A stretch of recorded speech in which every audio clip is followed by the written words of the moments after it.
Let's fall our way so that we can finish in the top 2 and we can make the finals. So Matty Gilks to open the batting with Umberson. Gilks was in fantastic form a couple of nights ago. Gets this, and there he is. He's away with it again and bangs it out towards square leg, out towards the boundary. Good field, and only get a single. And it looks like Jack Edwards is taking the ball. He'll take the first over here, the captain, putting himself on. And Matthew Gilks, he did have a good game the other night, 2 nights ago. The Northern Tide also played the City Cyclones that night, and they're playing each other again today. And Matthew Gilks scored 34 off 19 balls in that game on Tuesday night. So he's a danger player here for the City Cyclones. All right, and I'll... Edwards is waiting. He's got such a long run up. He's got beautiful running action. Have a look at this. Watch his bowling. It's fairly close to the wicket, and the off stump, uppish ball, pushed out to deep point. There's a fielder way down there, probably sort of a wideish third man. Ball comes in. Let me acknowledge the Larrakia people, the traditional owners of the land we're on, and pay my respects to their elders past, present and emerging. And I'd like to also extend that respect to any Aboriginal and Torres Strait Islander people watching this broadcast. And I notice over there in the net a lot of young kids training, practicing in the nets. Are they part of this whole team, or are they some of the Indigenous kids that are in town? I understand there's 60 of them here, young ones. Yeah.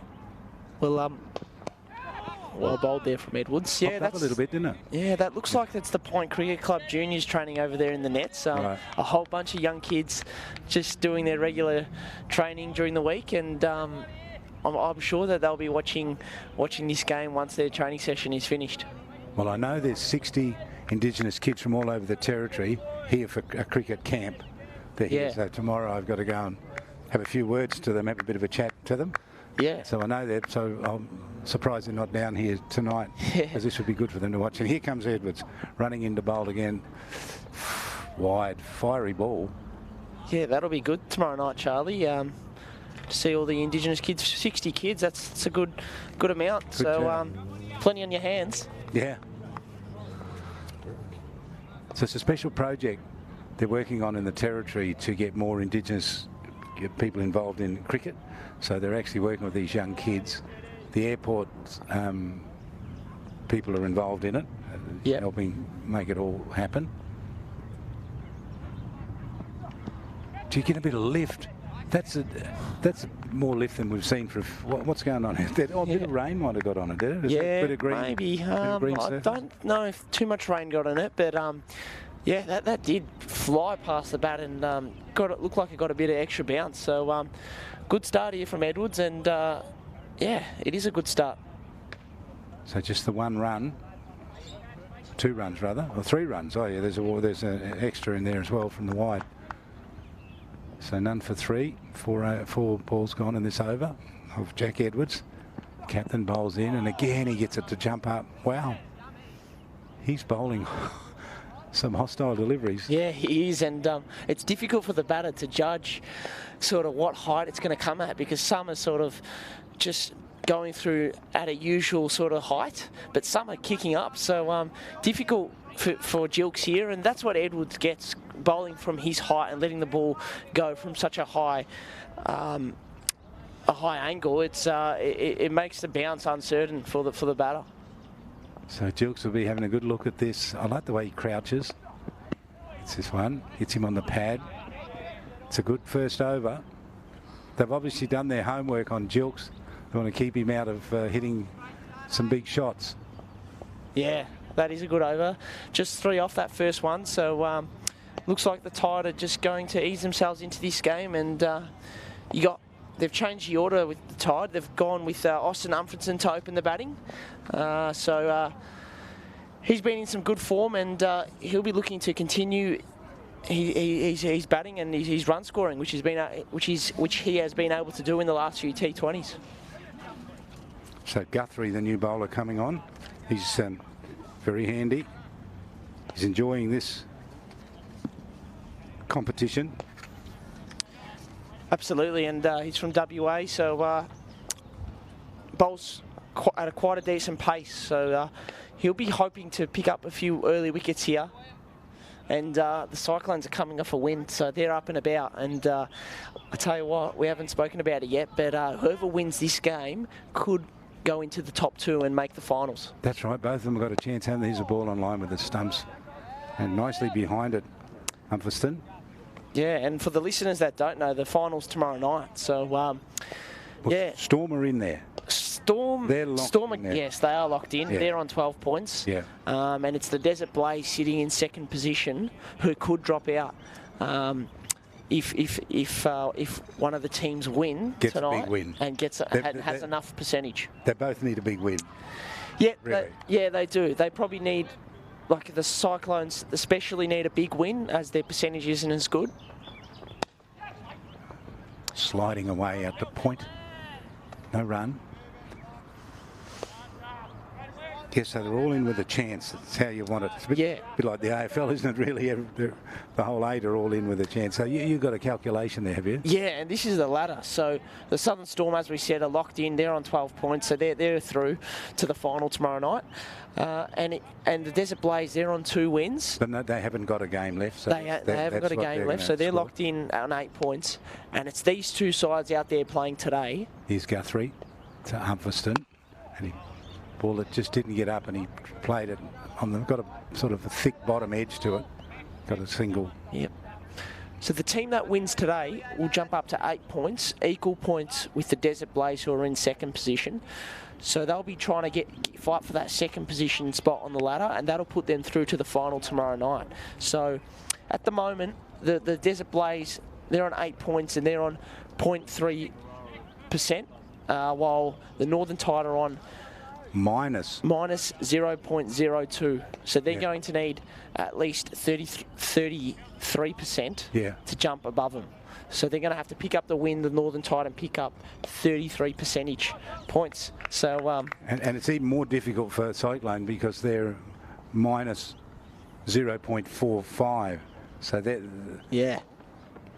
ball outside the off stump, slashes that out. Correct. Diving off to his left, the wicketkeeper does a good job.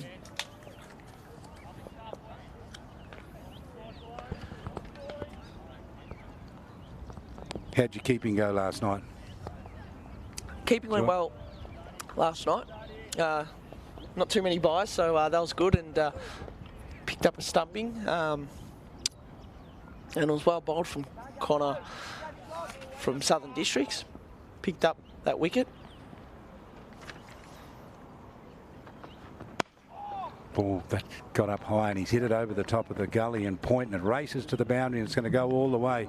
Good shot, nice shot, hit it sweetly, positioned it nicely, got the end result, a boundary, 4 runs, first boundary of the match. Yeah, and that's a great shot there from Gilks going over the top.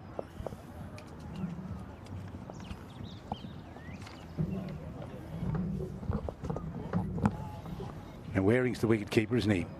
Yes. Banjo Waring from Alice Springs, taking the gloves.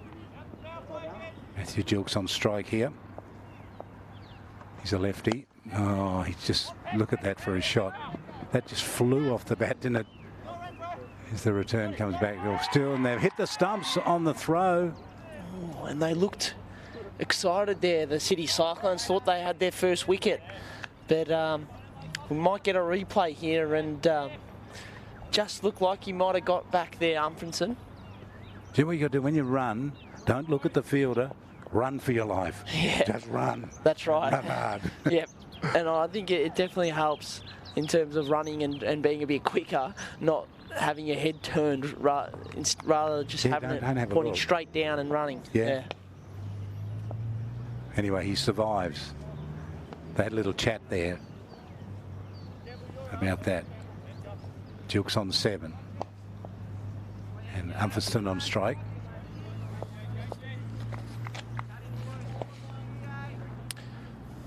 So Jack Edwards here, back on. He's bowling well. He's strong, isn't he? Watch him. See if he gets a bit more lift. Oh, he did, and it's been hit high, and it's going to go racing out to deep third man on the boundary. Whips the return in.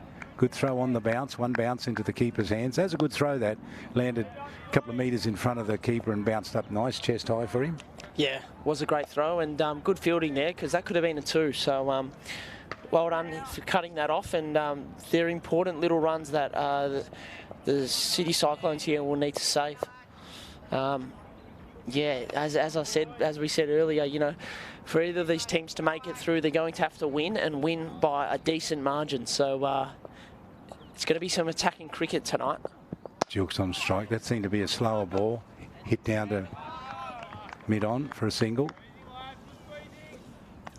You can hear the talk out there. The buzz is out there, isn't it? There's so much to play for.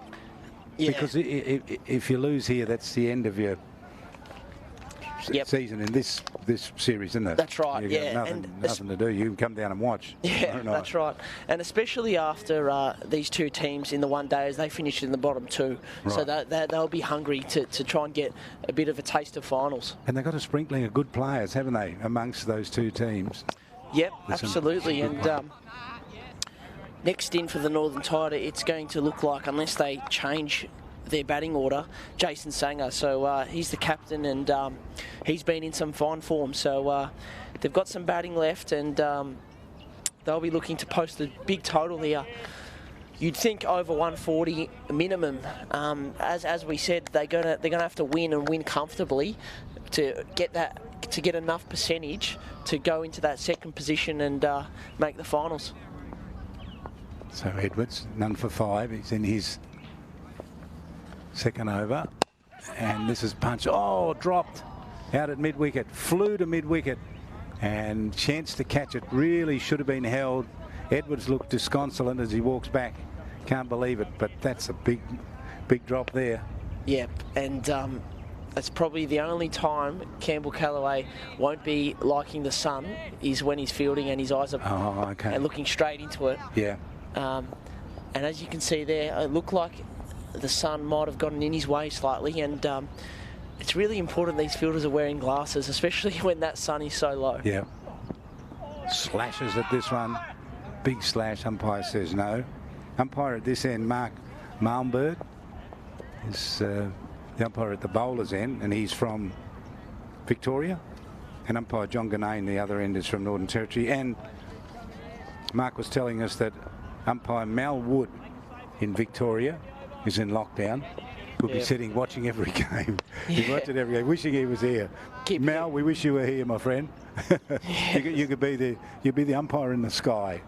He loves it, and he'll be keeping a close eye on the umpires, won't he? Yeah, that's right. Yeah. I wonder when an umpire watches it, do they watch the play or do they watch the umpire? Yeah. It'd be difficult to say.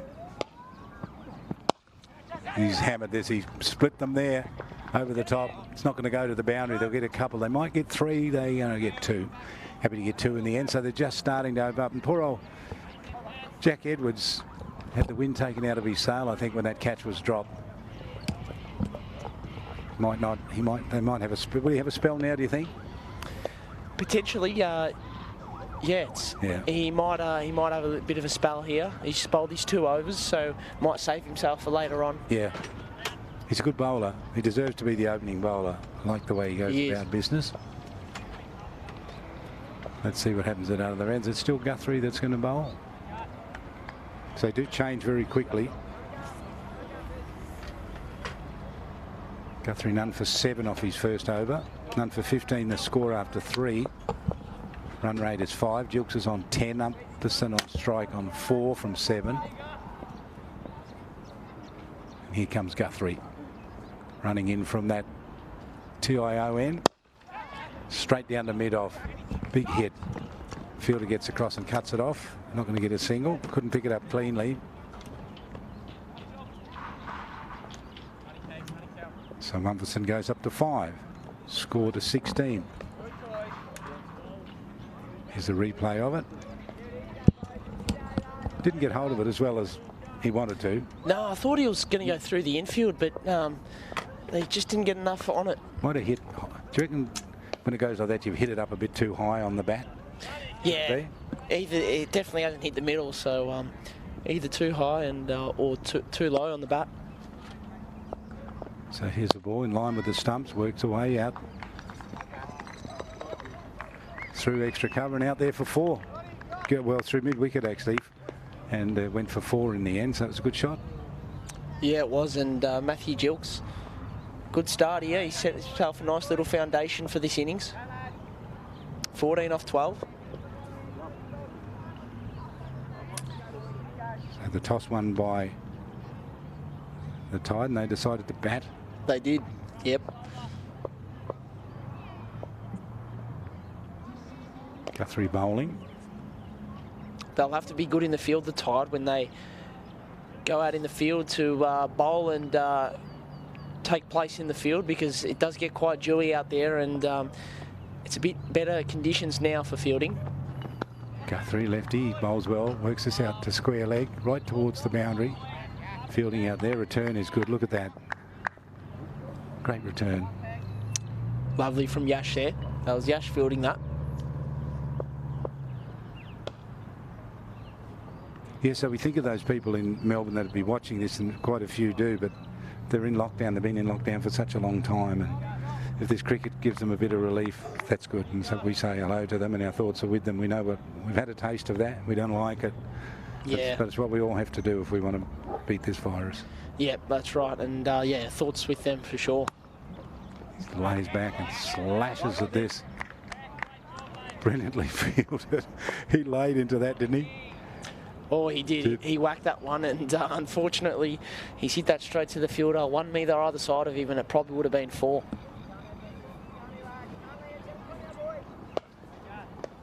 Had some power in that shot.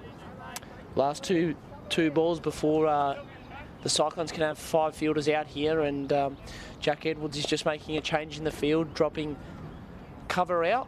So they've got cover out on the boundary, and they've brought third man up. It looks like it's going to be an off-pace delivery, seeing that third man and fine legger up in the ring.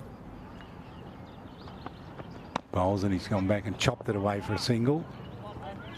Out into the covers. It looked like he might have just rolled his fingers around that one, changing up the pace. It's always hard for a batter when the bowlers are changing the pace. The players can't sort of build good momentum and flow. They have to, or they're always sort of guessing what the bowler's going to bowl, because it's either going to be a fast ball or a slow ball. So they're always sort of guessing. So good bowling there from Liam Guthrie, and now they're dropping. Looks like they're dropping mid-on back. So Jack Edwards, the captain, is dropping on the boundary. So they've brought cover up now. And he's gone this time, out through mid-wicket, a couple of bounces and going for 4. That was a glorious shot. Just stood there and bang, hit it for 4. Yeah, it was. And yeah, unfortunately, they just didn't execute that ball. And I reckon Matthew Gilks was onto that. He probably knew that it was going to be a slow ball, seeing that cover was up in the ring. So he's jumped all over that and hit it for 4. And that's a good start from the Tide. None for 26 off 4 overs. So a decent start. Well, the last time I was here for the match Gilks played, he made 34 from 19 balls opening the batting and was just in top form. Yeah, he was. And Edwards got him out in the end.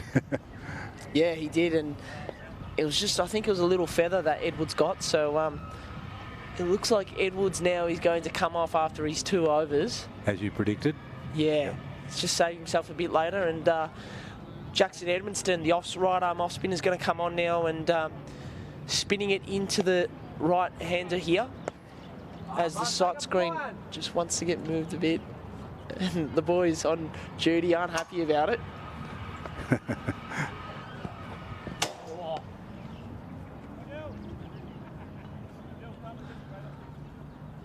So Edmonston on. So they've got 3 out on the leg side here.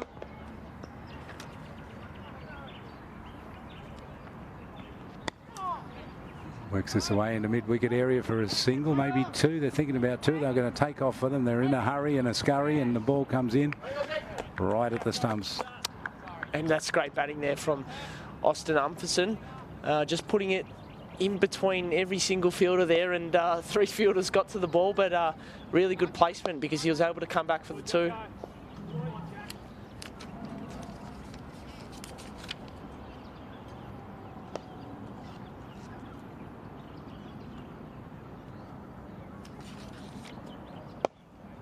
Humberston batted well too. The last time I saw him made 19.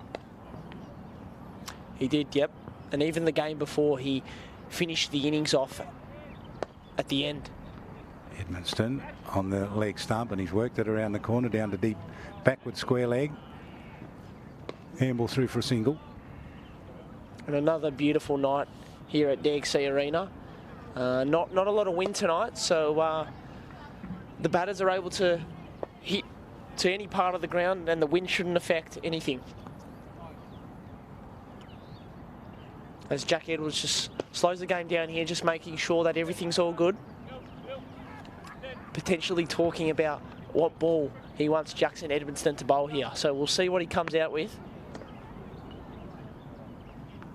Right arm around the wicket, he tosses it up and he sweeps it around the corner.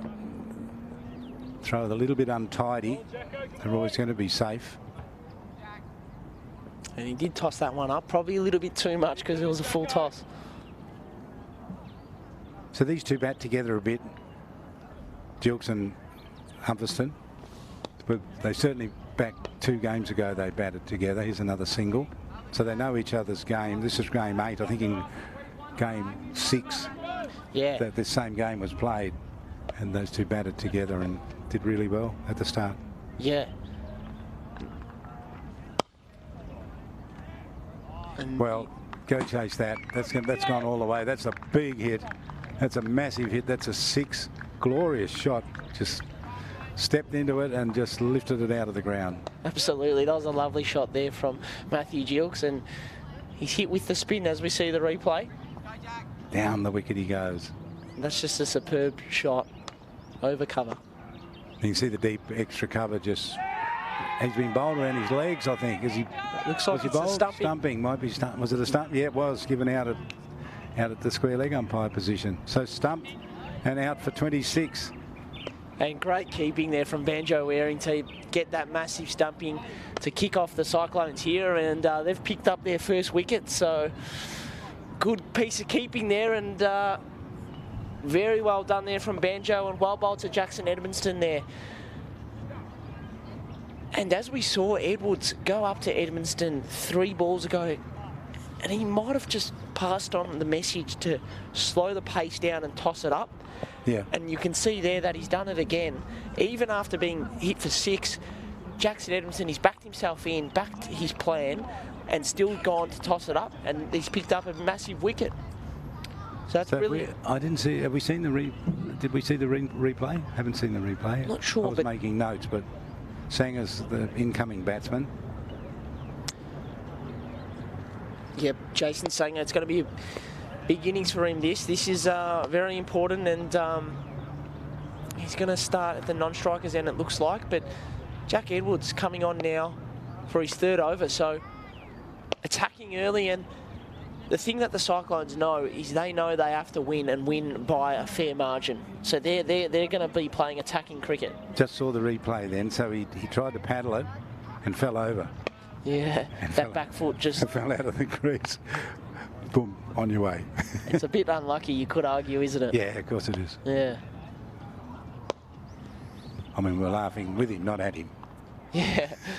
Want that to be clear. We're going to walk out of here after. Yeah. That's right. And you won't come with me. I'll be walking by myself. Here we go. That's a big hit out towards the deep boundary out there. No, Charlie, you've been brilliant behind the mic, these T20s, and I'm sure the boys have appreciated the work you've been doing. So and yours too. You've been great. Great to work with. So we got so much we want to talk about today too. I want to ask you a little later on about the pressure of interviews on players. You know, like you think your job's to play, but you got to do interviews as well. I mean, yeah, post-match and pre-match and all these interviews. What sort of pressure that puts on? Because we've seen it at that high level in tennis when Naomi Osaka doesn't like him and refused to do it. Here, let's stay with this one. Pop this away on the offside, no run. She said, no, I won't do any. And they've sort of said, well, if you don't do it, you'll be fined, you know. And, yeah. But what she had a case because they were asking her not tennis questions. What she should have said is, I'll answer any tennis question. If you ask me a question that's not tennis, I'm not going to answer it. So don't ask.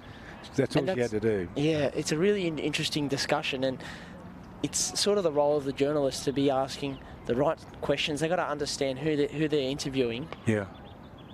So Edwards. And like, it's tennis is a different sport. They sort of operate differently, just like any other sport. And players are sort of pressured in a way, or not really pressured, but it's sort of the norm that you do an interview post game in front of the crowd. Yeah. So it's all sort of part of it. But I'm just imagining AFL footballers, and I'm just thinking Dustin Martin. Imagine if he had to do that every game. See, he's sort of a player that chooses not to do much media. It's Edwards. He's back in the attack. This will work the way. Square of the wicket. We get 2 here. So, but I'm thinking just with Naomi Osaka, the questions weren't about tennis. And so if you had a cricketer and you want to ask them a question, you said, well, the first question I want to ask you is about the road toll. Do you know what I mean? Like, it's why would they? That's not their business, you know. Yeah. And Black Lives That Matters is not her business, you know. She has a belief in that, and the Tokyo Olympics, she had a belief in all of that, but that's not what she's there for. Yep. So I thought they were being unfair to her. That's just my opinion. Ooh, played that a little tentatively, got a thick outside edge and squirted out into the covers for a single. What do you think? Interview, should you do them? Yeah. There's a requirement in tennis, isn't it? That's the deal. Yeah. And you make a really good point that you got to ask the right questions, and that's what I think that the journalists failed to do with Naomi Osaka.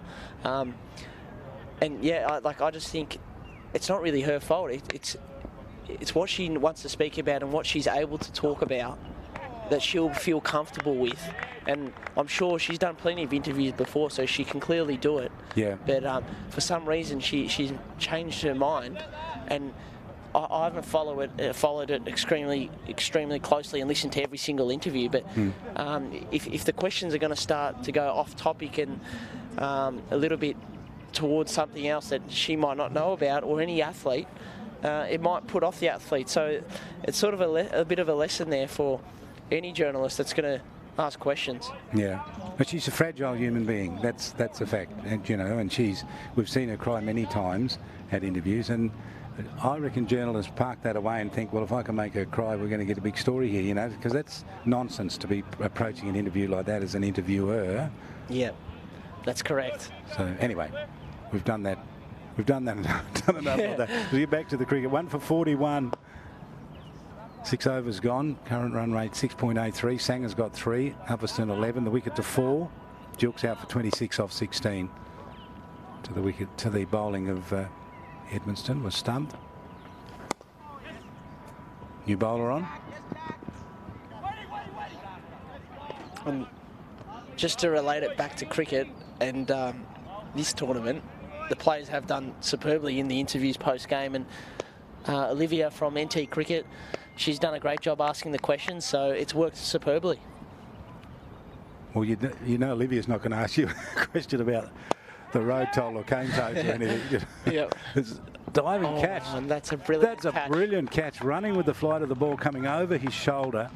His teammate was talking to him, telling him that he was clear, so he had to be clear of the oncoming traffic, and he just took a brilliant catch. That was superb from Jackson Edmundston, and he's taken the wicket. Now he's taking the catch. So first 2 wickets of the game, Jackson Edmundston's been involved with, and that's a big start there for the City Cyclones, and they'll be looking to capitalise on this start because they've really got no choice. They're going to have to, because they need to win, and they need to win by a fair margin in order to have enough percentage so they can go from 4th into 2nd, and that top 2, that's the finals tomorrow. So the wicket to fall was that Umferston? It was Umferston, and unfortunately for him... Oh, here we are. We've got it back up. So 2 for 42. Coming to the crease now is Ryan Hackney. So these two are roommates up here, living together up here, Ryan Hackney and Jason Sanger. So they know each other very well, and they probably spent too much time together up here. So it'll be interesting to see how they handle this, and it's very important It's going to be a quiet ride home if there's a run out. Here it is. Route square leg, hits it out towards the deep square leg, parked on the boundary, picks it up, whips the return in, and they get the single.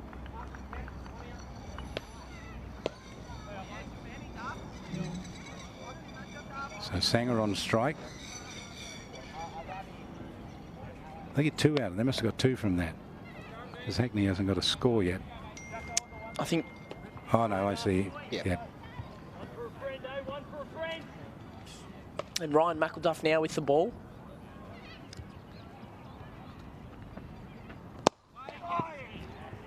Works that up the mid-off for a single.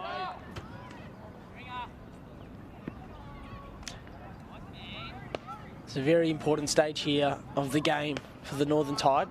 They're going to have to rebuild a little bit here and work themselves into this game. So Sanger on strike here, facing McElduff. It's that around the corner to square leg. And it's interesting to see the field they've got set here. Obviously, as I've said earlier, just before, the Cyclones are going to have to win and win by a fair margin. So they have to be aggressive. They have to try and take wickets here and then chase the score down quite quickly in order to gain that percentage that they need. So I'd love to see an extra person in the ring trying to get a dot. So McElduff comes down the wicket, dives at this and catches it, caught and bowled. Hackney gone, jumped down the wicket to it, hit it so gently back to the bowler, and he just took a comfortable catch. Yeah, and that's another big wicket there for the City Cyclones. Well bowled to Ryan McElduff, and that's a big wicket. Ryan Hackney looked like he might have just closed his face on it slightly. And that's a great catch there from Ryan McElduff, just to stay calm and composed. And as you can see there, the Cyclones boys are quite happy. And coming to the crease now is Lockie Bangs. He's your favourite player. I've got a feeling this is your favourite player. Yeah, he's a great fellow, Lockie. And what I like about him is he tries so hard when he plays. And that's awesome. You know, always putting in effort, especially in T20 where fielding is so important. He's electric in the field. There's no one in this competition that has as much energy as he does in the field, encouraging his teammates, sprinting everywhere, bowling, bats. He does everything. So he's quite a valuable cricketer, and he'll be hoping to score some runs today. Especially last week, he got off to a great start, hit that big 6, almost onto the golf course. Yes, that's right, it was, wasn't it? Yeah. We remember that one, Charlie, and so he'll be hoping to do something similar tonight. And I'm looking forward to seeing how he goes. And as I'd mentioned last game, he did score a massive total himself in a T20 back home. Here's Sanger with the ball pitched on the stumps. Sanger just made a couple last time after he got a big score the match before, but they got him out for 2 last time. We're referring to the game that these two played 2 matches back. This is game 8. That was back in game 6 these two teams played. Yep, on Tuesday. So Sanger. That's what in Aussie slang's for a sandwich, isn't it? A Sanger, yeah. I'll have a Sanger. I'll have a ham and cheese Sanger. That's true. And that's well bowled from Jack Edwards. So if Sanger had a nickname, could be, what could it be? what could it be? Something to do with a Sanger. Yeah, well, he does play for the Sydney Thunder, Jason Sanger, so Matthew Gilks, his teammate, might know what they call him. Right. Cricket has a lot of nicknames, haven't they? Yeah, you spend a lot of time with each other out on the cricket field, so you get to know your teammates, and this is a good matchup here for the City Cyclones. Jack Edwards did dismiss Jason Sanger last game. And got him this time. He got it off the leg stump and whips it out to square leg. Oh, the big throw's gone right over the top. Is that white ball easier to throw than a red ball? Does it just go further? Because it just seems when they throw it, it's like a baseball. Do you know what I mean? Like just rip it from one side of the ground to the other. It might be because it's a bit brighter and you can see it, so it probably just whizzes around. But good start here from the City Cyclones. And as I touched on just before, they need to be aggressive here. And look, I shouldn't really say that they need to change too much here because they've got them 3 for 48 off 7.3 overs. But they need to try and restrict runs here and take wickets. So Edwards. Ooh, beats him outside the off stump. And they are being aggressive. They've got a first slip in, so I really like that. And Edwards has really been bowling well the last 2 games. So he's got his tail up here and looks like he's making a change in the field. But I don't know if the fine leg fielder is switched onto this. He's been economical, hasn't he? None for 15, 3.4 overs. That's pretty economical. Yeah, certainly. And he's bowling his 4th over here, so he's getting through his overs quickly in this game.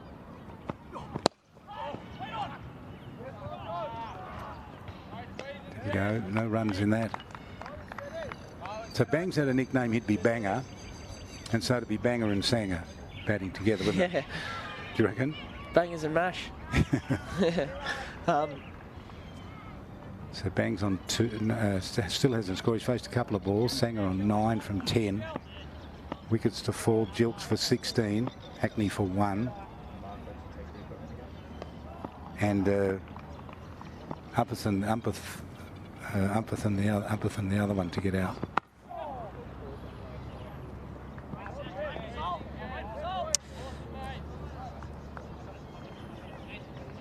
Well bowled there, Edwards. That's a great spell. 4 overs for 17 runs. So 4 and over. That's good. Absolutely. That's a great spell. And because if you bowl 20 overs at 4 and over, they're going to make 80. Yep, correct. That's not bad. It's not going to be enough. Yep. You've got double that. Yep, and that's what the Cyclones need. And Ryan McElduff taking this over again, and Jack Edwards, like, you know, he's just finished a 4 over spell and now he's straight into it with his captaincy, speaking to the bowler, trying to set the field. So plenty happening in a T20, and it's probably the toughest format to captain, almost. Yeah. Yeah. McElduff.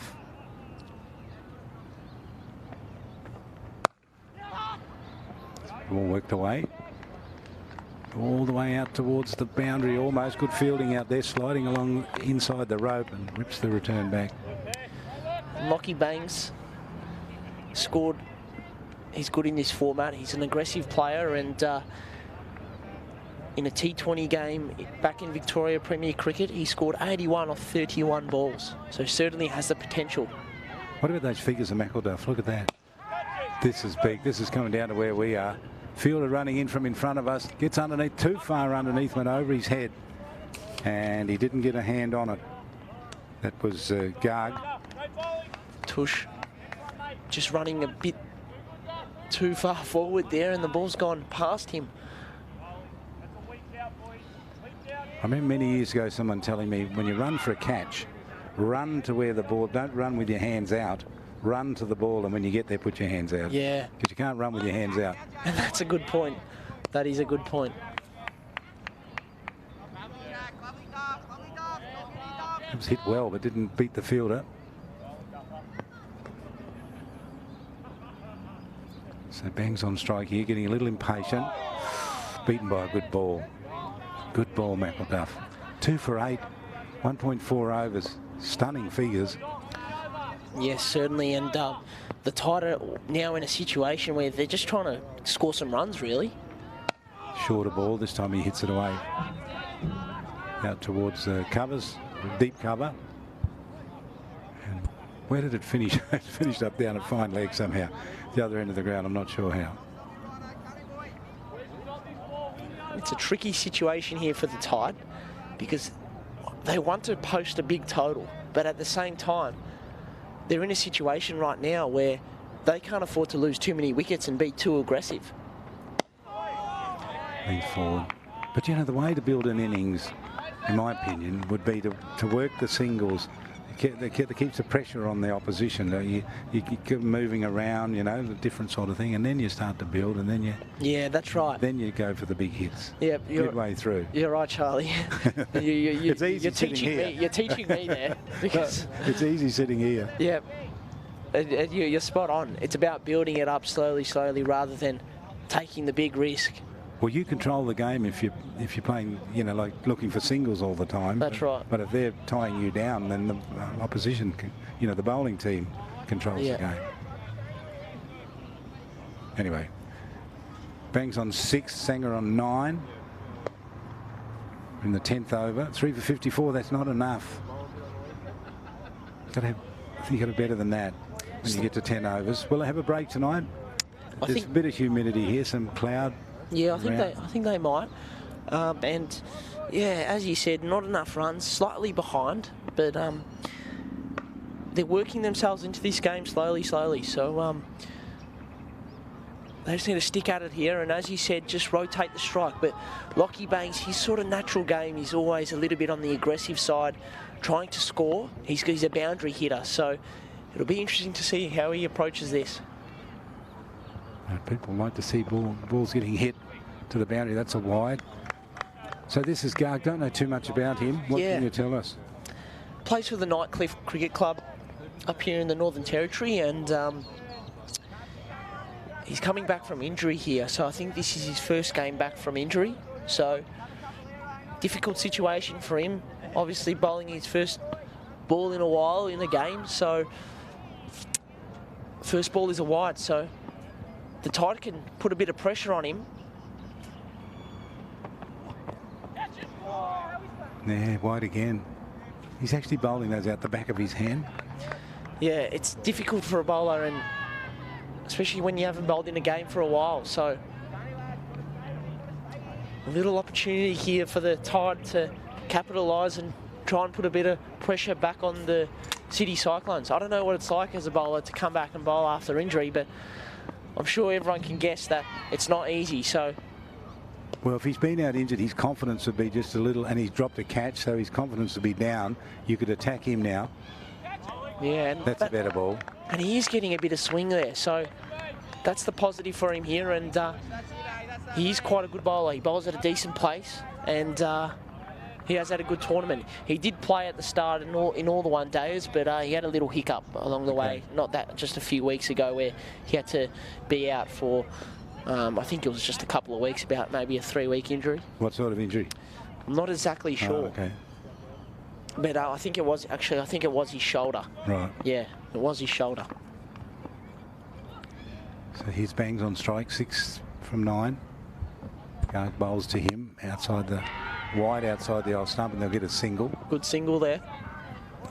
And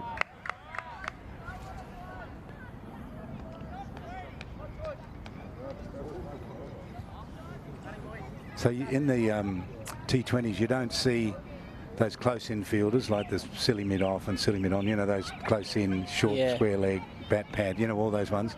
No, you don't. But there's chance there to pick up a single. My point is you can pick up singles because they're not there, you know. Correct. Then you make the team have to bring them in if they're going to do that, you know, and then you can look to go over the top. Yep, that's spot on. Yeah, that's a good shot. It's going to go all the way. That's a great shot. Beat the fielder diving after it, but it was too quick for him. It was timed beautifully. Sanger with another, I'm going to call that a delicious shot. And we'll see the replay. He's just tucked it around the corner. Yeah, right off the middle of the bat. And it was delicious. And that's the thing with T20 cricket, often something can look like a big task, but if you're getting one run every ball, dropping it at your feet and running, and then you saw how easily he hit that for 4. It was a bad ball, so he just punished it, and you're likely to get one bad ball every over. And he's just got a fine edge on this one. This is going to come all the way down for 4 as well. And again, we see 4 more off the bat as well. So just very good there from Sanger, being patient, waiting for the game to come to him, and he's just reacting to whatever's coming to him, and he's putting it away. So brilliant batting. Well, when he started bowling here, and he was bowling to Bangs, he was bowling well outside the leg stump. Yeah. And so Sanger's had a look at that, and when he gets on strike, he's looking for runs down the leg side. You know? Yeah, and he knows the ball is swinging in as well. So Tush, he's got to bowl wide outside off here. That's good bowling. Hit him on the pad. Made him play a false shot.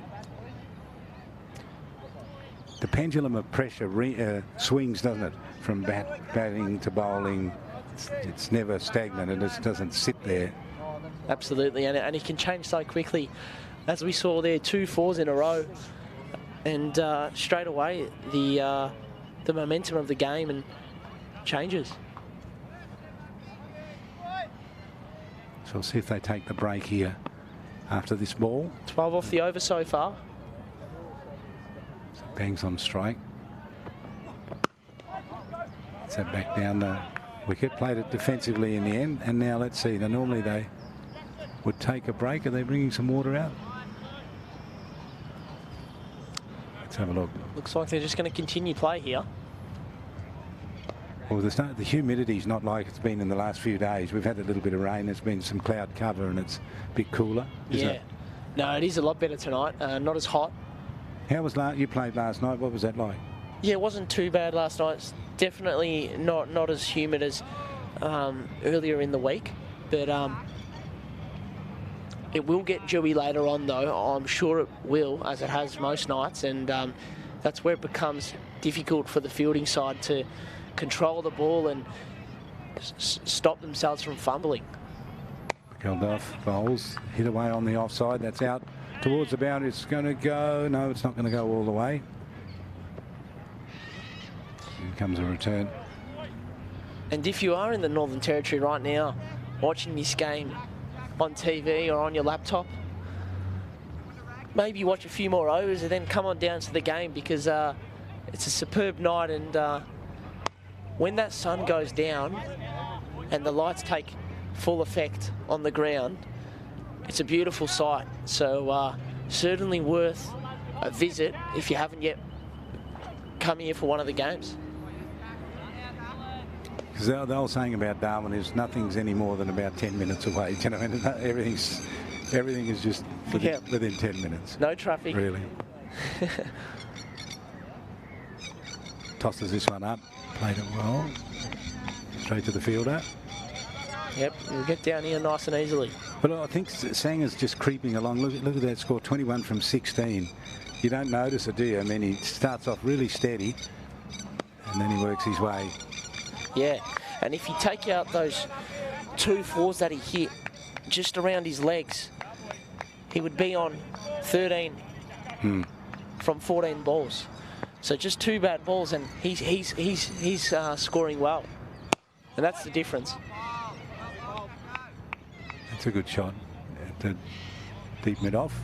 And Bangsy just working himself into this game nicely, and he'll be tempted soon to try and go big and hit some boundaries. Out to the covers, the deep cover, through for a single. That's better. Just rotate the strike like that. I think it's good to see, isn't it? Yeah, and a good over there, just 5 from that over, so well bowled from Ryan McElduff. Sanger 22, bangs on 8, wickets to 4.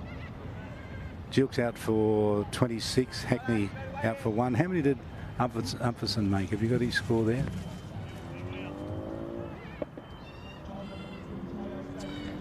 Umpherson, he made 11 off 16 balls. And Jilk's had the same amount of balls. He made 26 off 16. Yeah, well. Off 17 balls, he had 1 extra. And yeah, the Cyclones, they've gotten off to a great start in this game, taking those 3 wickets. They had him 3 for 49 after 8 overs, and there's been a bit of a fight back here from the Northern Tide. And they might even get 2 here. Good fielding there. So Lockie bangs. That breeze is starting to take effect now. It's blowing down towards the keeper. So the batters are hitting into the wind slightly as that wind just starts to pick up a little bit. Bangs. Left armour, swishes at this one. Gets it out toward deep square leg. And they're going to take 2. Good running. Great running there. And Bangsy just wants the strike here. I'm sure he does. And I think he fancies the spinners, so he'll be going after one of these, I'm sure.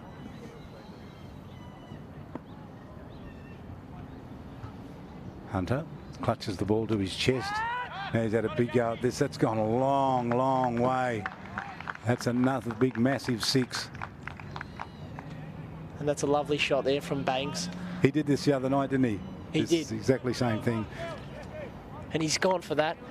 And as you can see, just showing his power there. And the fielders, they need to work out how far in they want to be from the boundary, because if the fielder was right on the rope then, he would have been able to catch that. So they've got to work it out. Oh, and Banksy's gone for it again. Always the wide. And towards the leg side here, it is the long boundary, but Banksy, he's still backing himself to take it on. Here's Hunter teasing him. Oh, and he's gone for it again. He's got a single. Geez, he swung at that, didn't he? His eyes lit up. 17 from 17. One ball, a couple of balls left in the over. None for 11 so far, Hunter. 3 for 82 in the 12th over. Seb, well, the run rate's okay. Seb, they'll need to accelerate it, but there's just a tad over 7 and over. Yeah, quite an evenly matched game at the moment. Now they've got the fielder there on the leg side. There's no run there for Sanger. They've just scraped through for a single, which is good batting there. And Bangsy, he wants to strike. He wants to take on this spinner. And they've got 3 out on the leg side here. So he's going to have to either go over the top or hit it along the ground. He's gone for it again. I've lost sight of that. Oh, there it is, way out there. And here's that big throw that comes in again. Into the over. Expensive one for Hunter. 13, courtesy of the big 6 that Bangs hit. Yep, and that's the difference. 1-6 can change the game. So a good over there for the Tide. So if you bowl 6 balls, Max, and 5 of them are dot balls and one's a 6, yeah. Is that a good over? Good for the bowling team, because even though you have gotten 6 off the over, you'd prefer 6 singles rather than just 1 6, because you've sort of been beaten on 5 of the 6 balls there, haven't you? That's right. And you're thinking there's a chance to get him out next time. Yeah. Yeah. Good thinking. Hunter to Sanger, stands up straight. Actually, that's not. They might. Bangs, rather. Banksy will be keen for a 2 here, just to get back on strike. But Sanger didn't want it. No, he didn't, and probably the smart decision in the end. It's going to be a good run chase. Stay with us, won't you, wherever you're watching this. This game, the winner of this is going to play, well, depends on what they win by, but that's heading out to the boundary, but cut off. But what I was going to say was the winner of this doesn't automatically get into the final. We know Storm's there. Your team's in second position. They've got to win by a certain margin. Yeah, don't they? That's right. And this is the last game of the T20 Strike League. So the final is tomorrow night, as we see this delivery. Bangsy just smacks it into the ground and down to long on. And yeah, tonight is the last round match. Tomorrow night will be the final. So both these teams are in the bottom 2, and they'll need to be in the top 2 in order to make that final tomorrow. So the Desert Blaze are in second position at the moment on 8 points. So they've had 2 wins, and both teams playing out here tonight have had 1 win each. So whoever wins will equal the winning tally with the Desert Blaze, and then it comes down to percentage. Yeah. And the Blaze certainly have a healthy percentage. The Blaze have got the best percentage out of all these 3 teams. And yeah, so the Desert Blaze, they're 0.3%. The Northern Tide, minus 0.02%. So pretty much 0% there. Yep. And then the City Cyclones are minus 4.5. So the City Cyclones are going to have to win by a fair margin in order to have better percentage than the Blaze. To knock Blaze out of second spot. So the Tide are the best chance of finishing in the top 2 and taking that second position. So, but they'll need just enough percentage. I think the calculation at the start of the game was Tide would need something like 160 runs and restrict Cyclones to about 125. So they could win by about 40 runs would just about be enough. And that's sort of like a rough guide that we're going by. Yeah. Yeah, so just repeat that to us again. Well, yeah, so the Tide would have to just say they'd have to make 160 and they'd have to restrict Cyclone to 125. So they've got to win by about 40 runs. If they can win by 40 runs, then they might make it. But then wickets come into play as well when you work out the percentage of the wickets you get and so on. Yeah. So you're looking at like none for 160 to none for 125 to work the percentage out. Yeah. But there's wickets that come into the calculation. If anyone out there knows all about percentage, please get in contact with NT Cricket. Yeah. Or, just somehow get in touch maybe via the Facebook page. All right, yeah, and have a look around your cupboard. You might have an old calculator or something. Just come and donate it. Donate it to the cricket. We'll send it back to you after. Yep, we can organise that. Because there must be a mathematical equation that you've got to work out percentage on. And I'm sure it's probably, they just probably enter the scores and it automatically does it. So the scorers. Well, the scorers would know. Mark White and Catherine White, husband and wife, to the scorers. They'd know. They might know. Hopefully. What's the run rate required from here? You know, well, that's what we want in the next innings, don't we? What is the run rate we're looking for in order to get that percentage? What you need per over, certainly. And to get the percentage up. Yeah. It's doing my head in, Max. Yep. And he's Garg back on. He's got an unusual bowling action. Yeah, he does. It's like when his hand comes up, it looks like a big leg spinner. Yeah. You know? Not a traditional action. So could he be a space bowler? Is he one of those ones that the women have labelled space bowler, that bowl spin with a run-up pace? Spin with pace, you know. Yeah, well. Like you have a look at him. So he's holding it like it's going to be a leg break. He's running pretty fast. It's a bit quick for my eyes to see. That was worked away for one run. And just watching that, he really uses his wrist when bowling. Yeah. We'll take a look at this next ball. But he does use that wrist. And that's probably why, like, that's how he's getting so much swing, because he turns that wrist. There's a little bend in his elbow and a little,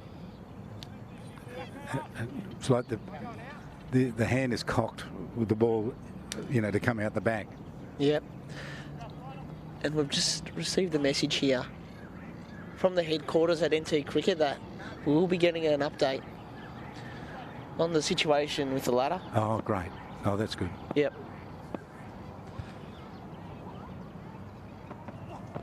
Yeah. It's an unusual action, isn't it? He's bowling, but it's effective. He's doing okay. None for 15. They are getting runs off him, though, but he gave away those couple of fours in that first over. Yeah, he did, but he looks like he's settled in here. So it was a good over last over.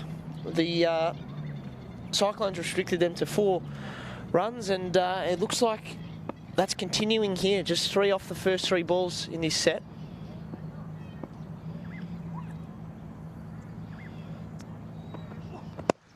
That's up-ish and played well.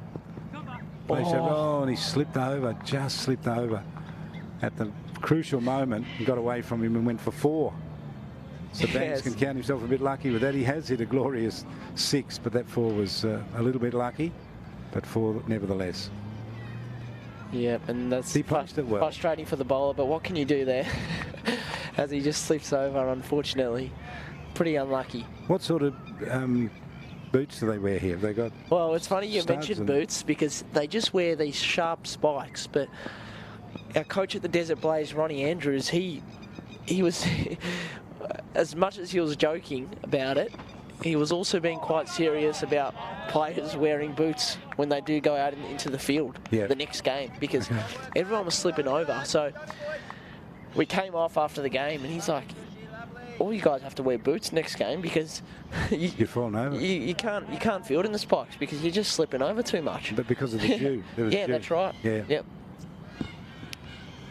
But yeah, they just wear spikes out in the field, just sharp little bits that you don't want to be stepped on. So here's Gargs with this unusual bowling style. He's effective with it. That's been hit down the field. Won't go for 4. Nick Larkin there doing the fielding on the boundary. He'll be good with the bat later on for the Cyclones, one of their main batters. So that's interesting when you look at that. Look, these two bats are set. Sanger, 29 from 24. Bangs, 26 from 25.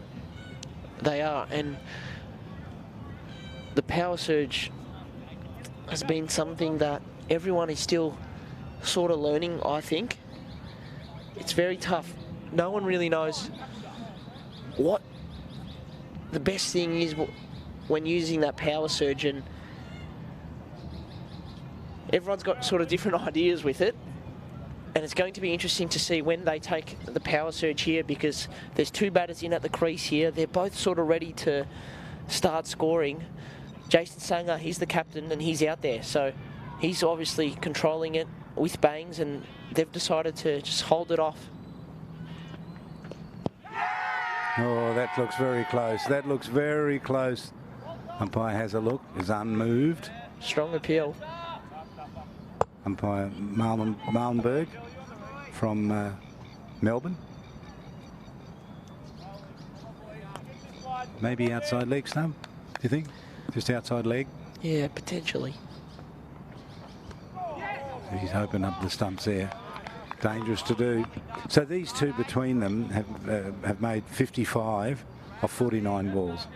That's pretty good. Good partnership. That's a good partnership. A really good platform they've set there for themselves, but they're going to be hoping to capitalise on it and score big, hopefully soon. And Bangsy will be the man, and I think this is the time where he's going to... Well, they're in a really healthy position at the moment, aren't they? With these two set, and they're both explosive batsmen. Bangs can hit a couple of sixes when he has to. Sanger can he's an accumulator. He's just works away. And I reckon Bangsy is going to look to accelerate here. 26 off 25. He's set a nice platform for himself, so I think he's ready. Got hold of that one, hit it nicely at the deep extra cover. And well bowled there from Ryan McElduff, just sort of bowling it a bit quicker, putting it into the wicket. Tough to hit.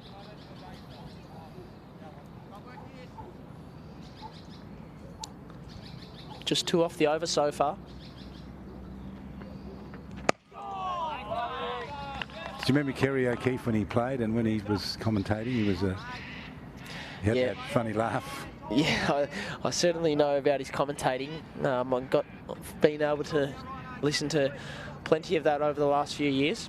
I worked with him for a while. He's a he's a really funny guy. He sees everything in a funny way. Yeah. That would be quite an entertaining day then to spend with him. Yeah. Yeah, we did a function. Actually, he was a guest speaker at a function that I was the MC for, and I had to interview him on stage, and he just had people in fits laughing. He's very, very funny.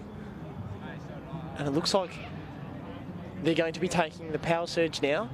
Okay. Right, so here's the moment. And that's a good time to do it. We talked about this, remember the other day, Maxwell, that you take it when you've got 2 batsmen that are set.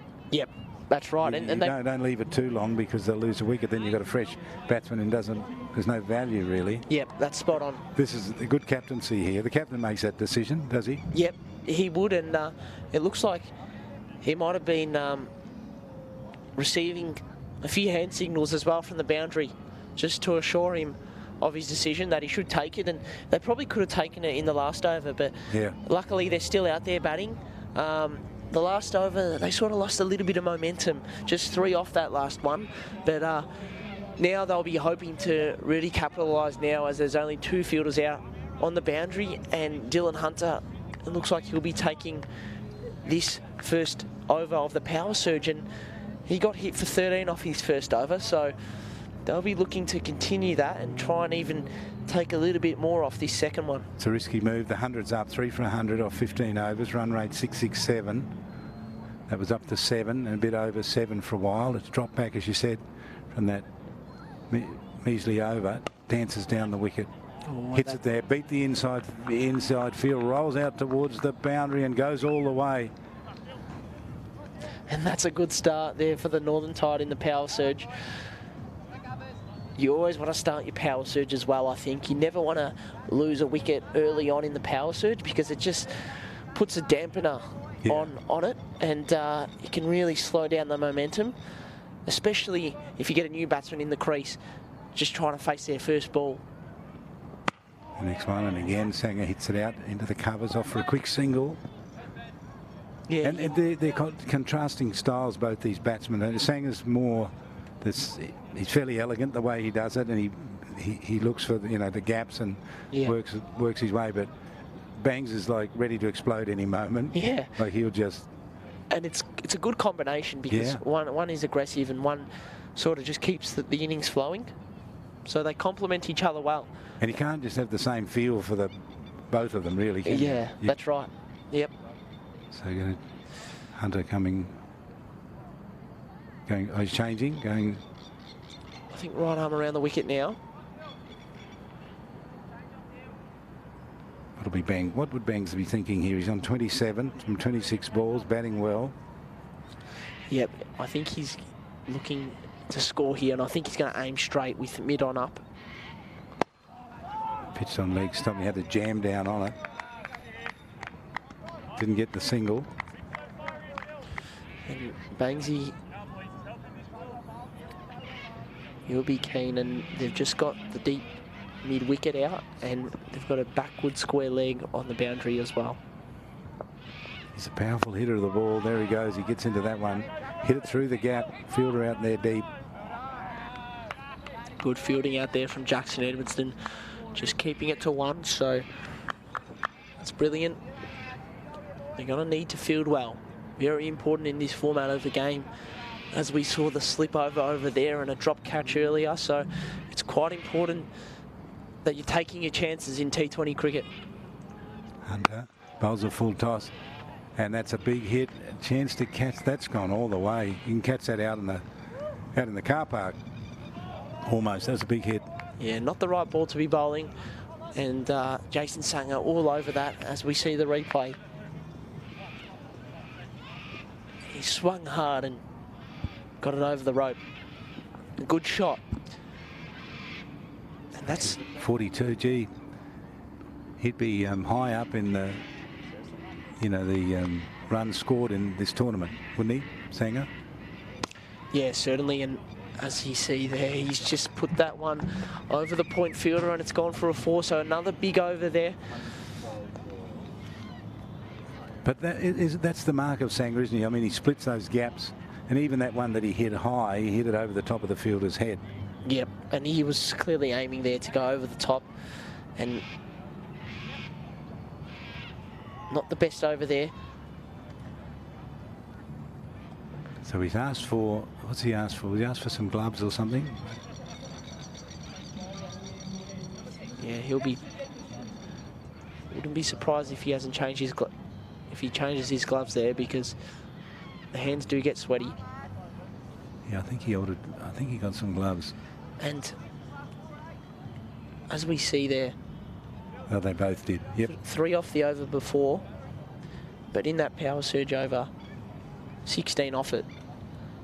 So it shows how quickly the game can change, and 1 more over left in the power surge. So good opportunity here for the Tide to continue this momentum, and they're setting themselves up here for a good finish. And 4 overs left, 24 balls remaining. They'll be looking for a score at least above 145, 150. He's Bangs Down the leg side wide. Great take there from Banjo. It did drift there, but yeah, I think anything over 150 here will be a good score. Now, Sanger, when he played against the Storm, made 66. Remember? He was just terrific. 66 off 54 balls. Yep, played a tremendous innings that day. And remained not out, so they didn't get him. He's looking for another half century here. He took them to victory that day as well against the Storm, who are on top. So the Tide have shown in this tournament that they've got a lot of potential, and they'll be hoping to finish in the top 2, grab that second position, and be in the final tomorrow night. And they've put themselves in a good situation here to do that. There he goes. That's belted that for 4. That's a glorious shot. That brings up his 50. Sanger 50 off 34 balls. Stunning innings. Absolutely, and he has batted tremendously in this innings. Quite sensibly, smart batting, and he's striking them at an awesome strike rate without a lot of risk. Yeah, he's a good judgment, doesn't he? Can hit it over their heads and he can split the gaps. Dance down the wicket. And has he been bowled or? Another stumping, I think, there to Banjo Waring. So a big wicket there. Sanger got the 50. And well bowled there from Jackson Edmondson as we see the replay. He was able to... stumping. It was a beautiful bit of stumping. He followed Jason Sanger there. Sanger tried to open up the offside, move towards the leg stump and tried to give himself room, and Jackson Edmondson just followed him and managed to get one past him, and great keeping there from Banjo Waring, taking his second stumping for the game. So all of a sudden now the game's sort of back in the balance here. The Cyclones, they've got a chance to really finish this innings off well and restrict the Northern Tide. Sanger and Banks put on 76 in the partnership. It's pretty good. A great partnership there, absolutely. And it's been a really good power surge from the Northern Tide. Despite that wicket falling, they've done very well, and it was a great partnership because they were in a bit of trouble at 3 for 49 off 8 overs, and they managed to bring themselves right up to 3 for 120. Sure, that had plenty on it. Naqvi powered into that. Absolutely, and Anton Naqvi from the Tracy Village Cricket Club. He can certainly hit through the infield and score some runs here. That's a big hit. That's coming towards us. Where are we? Lucky we're underneath them. Oh, and that's just missed us. And that's a massive hit. Well, there. For those who don't know, we're sitting under a little marquee. And I was worried about your head there for 1 minute, Charlie. Tennis ball to come straight through the marquee. It would have gone through. I was very nervous, but luckily, Lockie Banks has hit that just far enough that it's missed us. That was a big hit. It was. There it is. My heart rate's on a replay. Slightly elevated here because that was coming straight towards us. And as you see the replay, it's just gone over the tent. Easy now, Lockie. Easy now. Oh, now he's gone for another big hit. 2 big sixes. We were talking about this. I mean, this is the makeup of the man, isn't it? This is what he does. Certainly, and this is his game. Yeah. He hits big sixes, and that is tremendous batting there, finishing off the power surge. And as we see the replay, just premeditated. He's going to play that shot. How good is that? As long as it's outside the off stump, he's going to belt it. And that just looked beautiful off the bat. Didn't that raise the current run rate? Certainly, and that's a big power surge there from the Northern Tide. So Banks goes up to 41 from 31. 35 off 12 balls in that power surge. 35 runs. So that's it's a real game changer, that. So we said if they get 160, and that's not out of the question, they will then know what they've got to do is keep the opposition down to about 125. Yeah, so it's tight. Well, they've put themselves in a really good position. They've got Edmundston back on now. They have.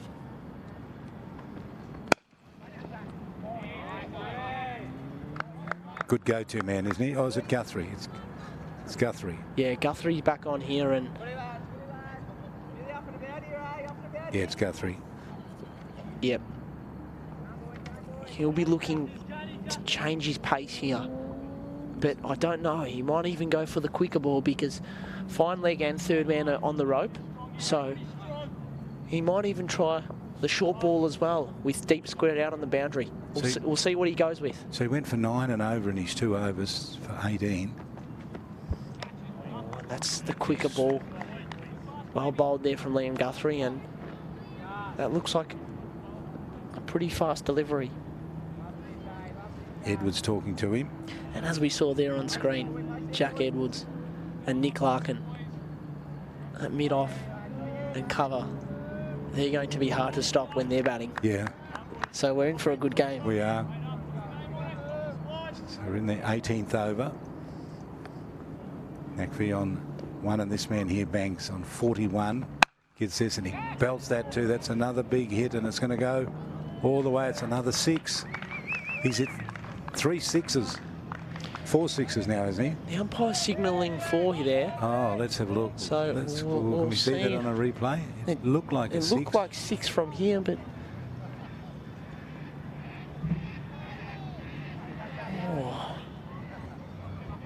it looked like 6 on screen as well, and that's what I was looking at. Yeah. Well, the scorecard's going to say it's 4. Give us your thoughts.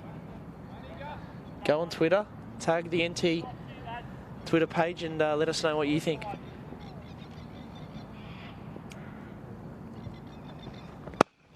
So straight down to mid-off. Vacant mid-off, that's going to go all the way. No, it's not. The fielder's going to get across to it. Came around from mid-on. Cut that off. Looks certain to be another 4. McVie now goes to 9. Bangs on 41. And so tough here for a batter to come in and just try and score from the get-go. And McVie, he's been able to do that, which is awesome. 9 off 5 balls. Guthrie number for 26 from 2.4 overs. So he was at 18 when he came on. This one out into the covers for a single.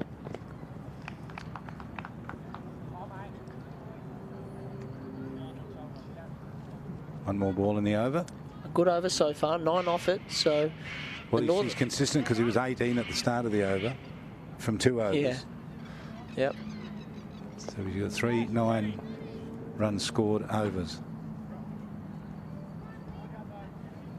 Barring nothing happens with this last ball.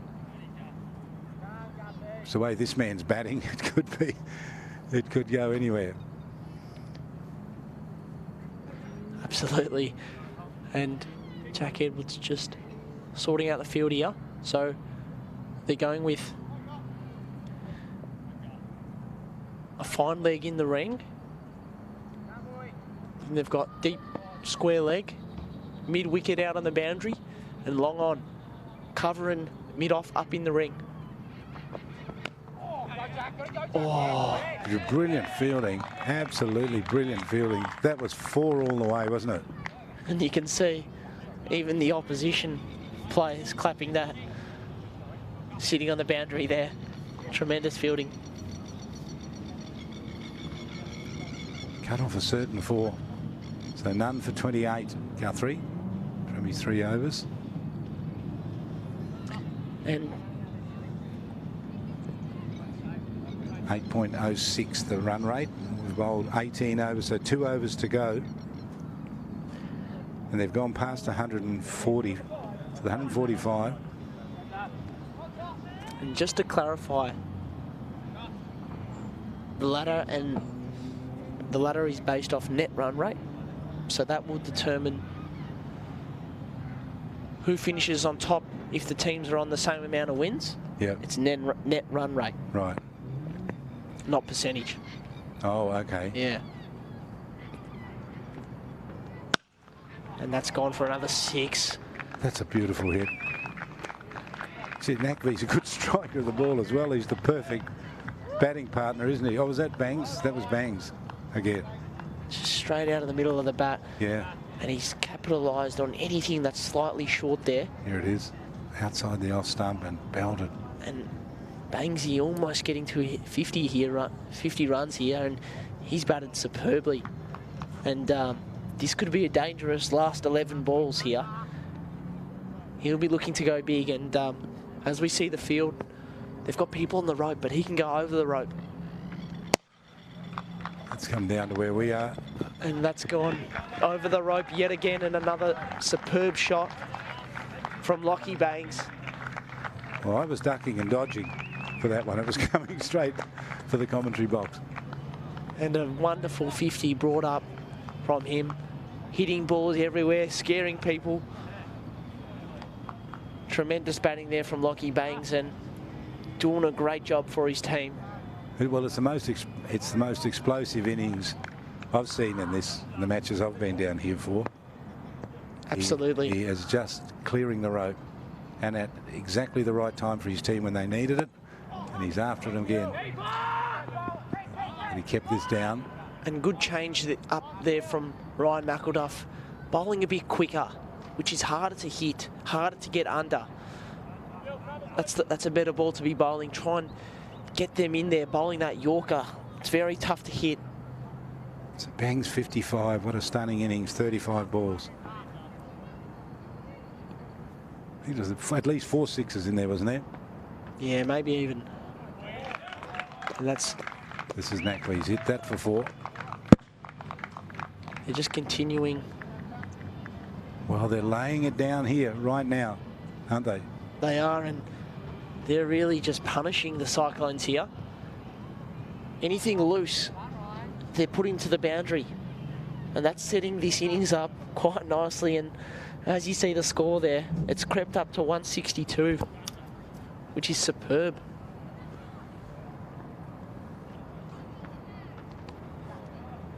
Straight up in the air. Oh, he's going to be caught here, and good. Oh, no, he's dropped it. He's dropped it. He was right underneath it. He caught it, and then it fell out of his hands. That's Garg again. He's been out of cricket for a while, you said, with injury. And maybe that, I think you were telling me sometimes that goes so high it goes out of the light into the dark, and then it comes back through the light again. Absolutely, and oh, he had that covered.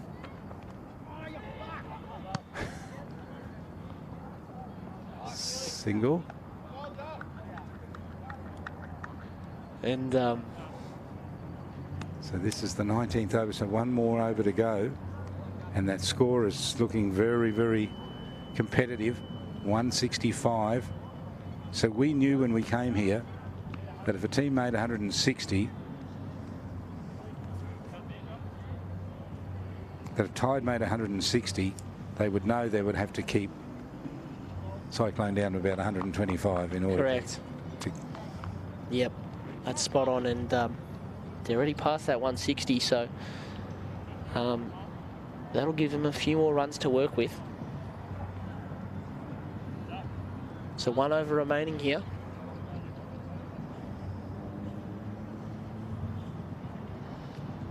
So they'll be really happy with what they've got here. Built on a couple of really good innings.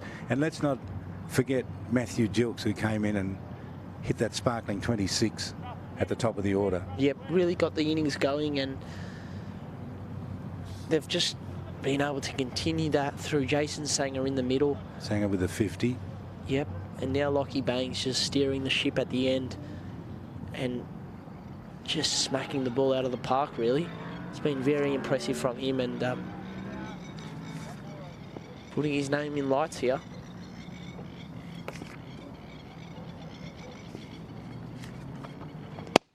And he's after them this time. That's Nakvi. Gets 2. Good start to the over there. 167. They scored 20 off the last over, the Northern Tide. They built the innings beautifully, didn't they? They knew exactly what they were doing. They did. They worked themselves back into it. They had to rebuild when they were 3 for 49. And that partnership from Lockie Bangs and Sanger really got the innings going, and now they're in this position. Just a single. And he throws and it misses. This could be a 5. No, it's not. They've got a fielder there. So just the one for Acqui. Goes to 20. Good to see Bangs on strike here. 4 balls to go. Can be 24, or it could be anything lower than that. Lockie Bangs, this is his home ground. He plays for the Point Cricket Club, so he knows the ground very well, and he's showing that today.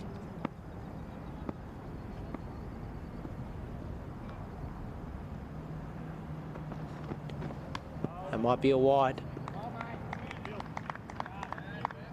No, he hasn't signalled. Wow, that must have just missed that leg stump for the umpire not to call it a wide. Let's see the replay here.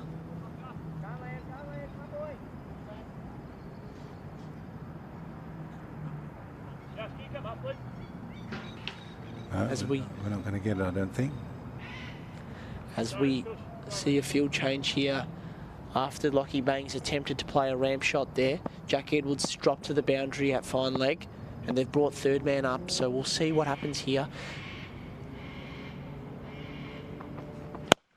Straight down the ground. That's another 6, isn't it? That's amazing hitting. Over the rope for another 6. 174, wow. 61. I was just having a look at that innings that Sanger made. 66 off 54.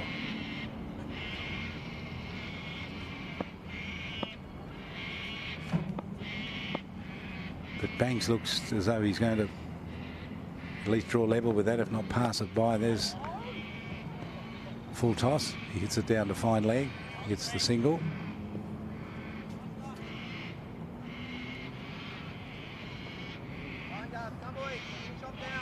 .62 off 38, 175 run rate, 8.82.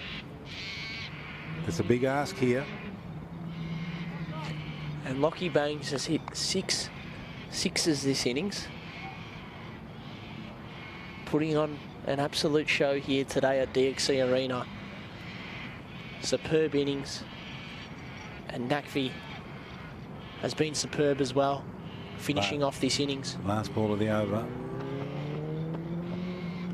Some wide to do it again.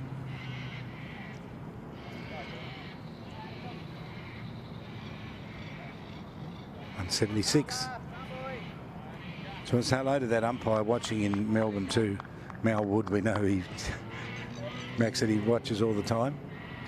Yes, he'll be He's in lockdown. He'll be riveted to this. And Mal, we're not having a go at the umpires. They do a fantastic job. And who would disagree with them? This is right on the stumps, and they're off for 1. They can make this into 2. They're going to take 2. They run, and they're going to easily get it. If they get to 2, that's a good finish for them. They finished it in pretty good style. 2 off the last ball, and they finish at 4 for 178, which is an incredible performance. With Lockie Bangs, 62. Fantastic innings from him. Brilliant innings there from Lockie Bangs, just showing us the talent he has, and that's remarkable. 6 sixes from him and a score of 62 off 38. And what a finish there from the Northern Tide, scoring 78 runs from the last 30 balls of that innings, going more than 2 a ball. That's amazing, that finish, and well batted to Jason Sanger as well, scoring a 50 off 35 balls. Matthew Gilks did a great job at the start, 26 off 17. And Antom just finished the off innings nicely there with 22 off 12. And the bowlers for the Cyclones, they were quite expensive. But Jackson Edmondson managed to pick up 2 wickets as well, and Ryan McElduff. And Jack Edwards at the start bowled superbly. 16 off 4 overs. But it's a big second innings coming up because, as we know, that spot, that second position on the ladder is up for grabs. And the top 2 will go through to the final. So these 2 teams are currently... The Northern Tide, they're in 3rd position. The City Cyclones are in 4th. And the Northern Tide have set themselves up for a big innings, for a big game, in order to win it and then go on to finish on better net run rate than the Desert Blaze, who are in 2nd position. But it's not a...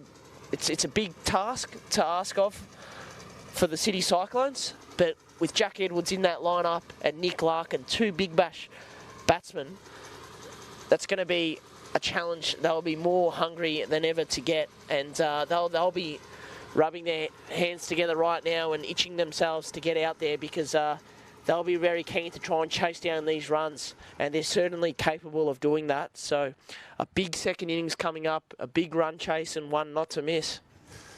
Max Hadsoglu with those comments. Stay with us, won't you? Terrific run chase coming up. 178 is the target. 179 to win. 8.9 per over. That's the challenge in front of the City Cyclones. Can they do it? Not that far away. Stay with us, won't you?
So the run chase not that far away, Max, as the teams make their way back out onto the field. 179 the target, 8.9 per and over.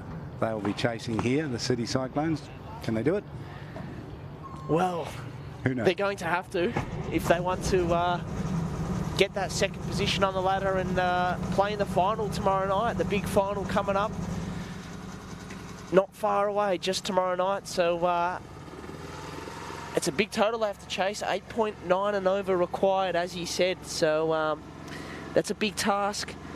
And we've had some calculations come in over the innings break. And the Tide, they'll need to keep the City Cyclones to 140 in order to grab that second spot on the ladder and earn themselves a position in the final tomorrow night. Wow. So Edwards and Hunter, interesting they sent Hunter out to open the batting. Yep, and these two opened in the previous game. Edwards scored 11 and Hunter scored 10. So it's underway, and there's a start. Wow. There it goes. That's the way to launch the innings. That's a massive 6. What a hit. Edwards just went, thank you, tonk. 6. Don't bowl there. He's bowled on his leg stump, and Edwards is all over that one, and that has certainly come out of the middle of the bat, and he's put that 20 metres over the boundary rope for a 6. So a great start for the City Cyclones, just what they needed. So he's fronting up again, and he gets another one, and he hits it straight down the field. They'll get one here. 7 from 2 balls. What a start. What a smack. What a clout. Oh, just a beautiful shot. And he's going hard there, as we saw. Going after the bowling and trying to put the pressure on early. And especially in these first 4 overs where you can only have 2 fielders out. Not a bad decision, but obviously you don't want to lose a wicket. But it's T20 cricket, and when you're chasing 178, you got to go hard because you got to get off to that good start. That run rate, 21. Yes. 21 over. Matt Hammond now runs in and bowls in line with the stumps, and he works it away out to short mid wicket. No run there. And you can see now in the nets, the City Cyclones, their players just warming up, so that when they come out to bat, they're ready to go from ball 1. Just like Edwards was there, coming in, hitting the first ball for 6. So how do you get ready for that? Like have you had to open the innings? Like, yeah. How do you get ready? Do you get rid of it more and ready more in the head than anything else? Yeah, it is about getting your head in the game and ready to go, but also you want to get your body moving. So not sitting down for too long. Get the body moving so that you're ready to go when you're out there. So here's Hammond again outside the off stump, and he belted this one again. That's a big hit. That's another big hit. That's a 6 again. And what a start from the City Cyclones. Captain Jack Edwards. That's another massive hit. And that is here's the replay. Let's have a look. Long boundary. Crunch. And as I get out the ground dimensions, that's roughly an 80-metre hit. So a big shot there from Jack Edwards. And he's gone to the long boundary, so great start for him. So runs in and bowls again, and he's belted this one away, and it's going to drop short, and they'll get a single. And isn't this exciting? So Edwards 14 from 4. And you can see just how big he is. His arms, he's got long levers, and if he gets any sort of decent contact on the ball, he can go a long way. So that's dangerous there for the City Cyclones, for the Northern Tide and their bowlers. So would you persevere with Hammond?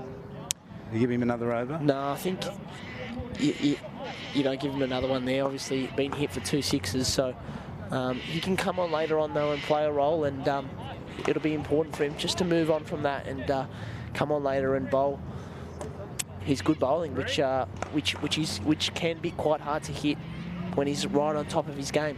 But this is Umpherson, is it? Yeah, it's going to be Umpherson to bowl. Umpherson. He didn't make money, made 11. But he's an all-rounder, so he can bat up. He opened the batting, and here he's opened the bowling. That constitutes an all-rounder, doesn't it? Absolutely. He's right arm over the wicket, and he's pretty quick too, and he's bowled this good, and it's been hit down straight to mid-off and caught. Brilliantly caught. And that's a massive wicket in the context of this game. Jack Edwards has just hit 14 off 4 balls, and then he's just popped one up to mid-off, and a great catch there from Jalen. And that's a massive wicket because Jack Edwards, 14 off 4 balls, he was looking the goods today. And Austin Humphreys, what a wicket from him there, dismissing Jack Edwards. And Jack Edwards would be spewing about that, especially after that start. And coming in the bat is this is Nick Larkin. He's some player. Absolutely. And so how many did Edwards get? Sorry, mate. Edwards scored 14 off 5 balls. And it was Umpinson again getting Edwards like he did last game, as we just see a replay from the first innings. And in that first innings, there was some big hitting from Lockie Banks, hitting 6 sixes. And believe it or not, you better believe it, because it happened. 78 off the last 30 balls in that first innings. Wow. 78 off the last 30 balls. And Banks 63 off 38 balls with a stunning innings. That's a good bowl too. Humphreys does it well. Larkin couldn't get it away. There's the man who just took the catch, Jalen, number 7. A great catch as well. Yeah, it was down low, wasn't it? That's him there. Just got down low and caught it. He knew it was the wicket they had to get if they're to stay in the game, and he wrapped the mitts around it. Absolutely, and we didn't get to see him bat today. He also had a good game last game, Jalen. Just outside the off stump. Oh, and that's handy runs. Big, thick edge. That's going to roll away for 4 more. A nice edge there going to the boundary, so that's very unlucky for Austin Humphreys there. But you take the runs, and Nick Larkin 4 off 2 now, so... Larkin's the danger man for them, isn't he? He is, and chasing a big total, it's very difficult here for a batter. And the Northern Tide, in order to finish in the top 2 and to be playing in the final tomorrow night, they are going to have to restrict the City Cyclones to 140 runs. And in the 20 overs, yeah. And the Cyclones, they've come out firing because they need to get the runs in 13 overs in order for them to finish second. Oh, okay. So there's the equation. It's all clear. And they know they've got to do it, and that's what they're doing. That's 4 more. Is it going to roll away? Well, beautifully stopped. Certainly cut the extra runs off. They've probably got 3. So they'll be going hard here, the City Cyclones, as we just saw there. Scurry in a hurry, wasn't it? And was it 4 there, Charlie? Well, I'm not sure it was. I'm pretty sure he was able to stop that. It hasn't registered as a 4, has it? I can't see it on the score. No, I don't think it is. And how good is this situation? The City Cyclones here need to get the runs in 13 overs, and the Northern Tide must restrict the Cyclones to under 140 to win and finish second. Big swing on this one. This is going to go for 4.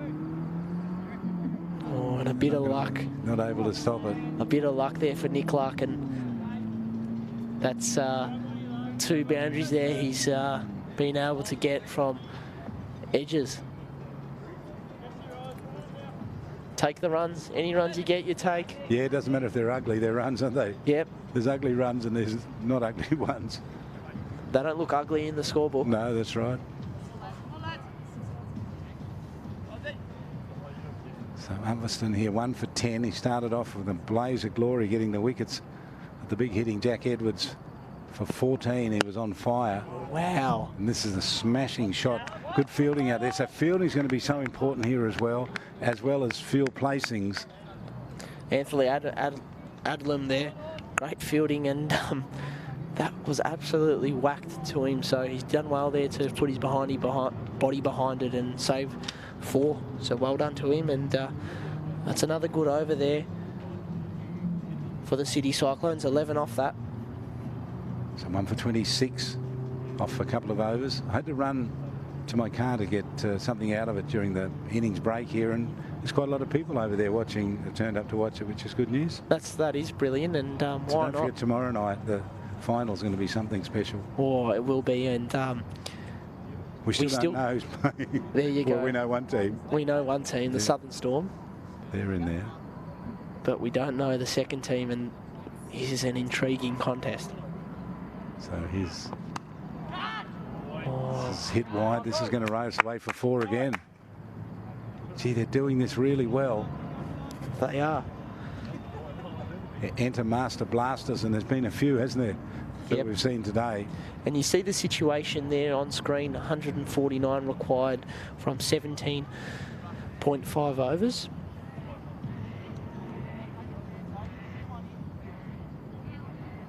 So that was a nice 4. Larkin, look at him going. He's 15 from 6.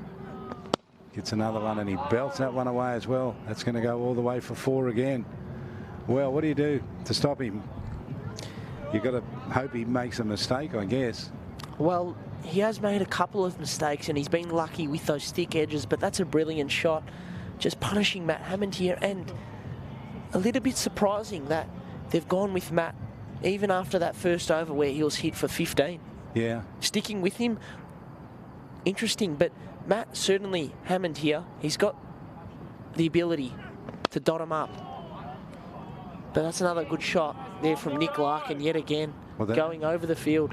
Yeah, and they don't have players outside the circle, do they, that can cut these off? No, they don't. And Matt just slightly getting that length too short. I think he's trying to bowl Yorkers there, but he's just not getting them full enough that they become half volleys for the batters and they're able to put them away. So Sanger talking to him. He'd be down on confidence. What's he do here? 1.3 overs, 27 runs conceded. And that's well bowled. Good ball. And you can see that's a better ball to be bowling. You want to try and force Nick Larkin here to hit to the field. They've got long on the boundary, and they've got a deep mid-wicket. 2 balls left, and that's gone. That has gone a long way. That's another 6. Powerful hit. And brilliant batting here from Nick Larkin. He's just smacked that one again, and that one's gone for 6. 29 off 10. Quite good, isn't it? Very good hitting here, and this is a brilliant display.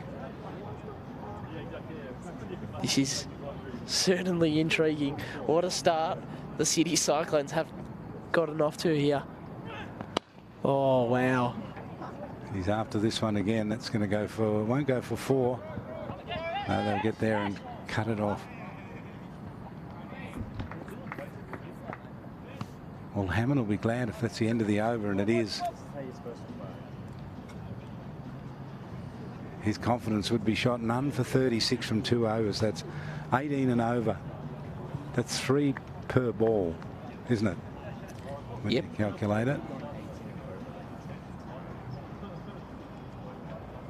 So what are their bowling stocks, Max? Who else can they use here? Bangs.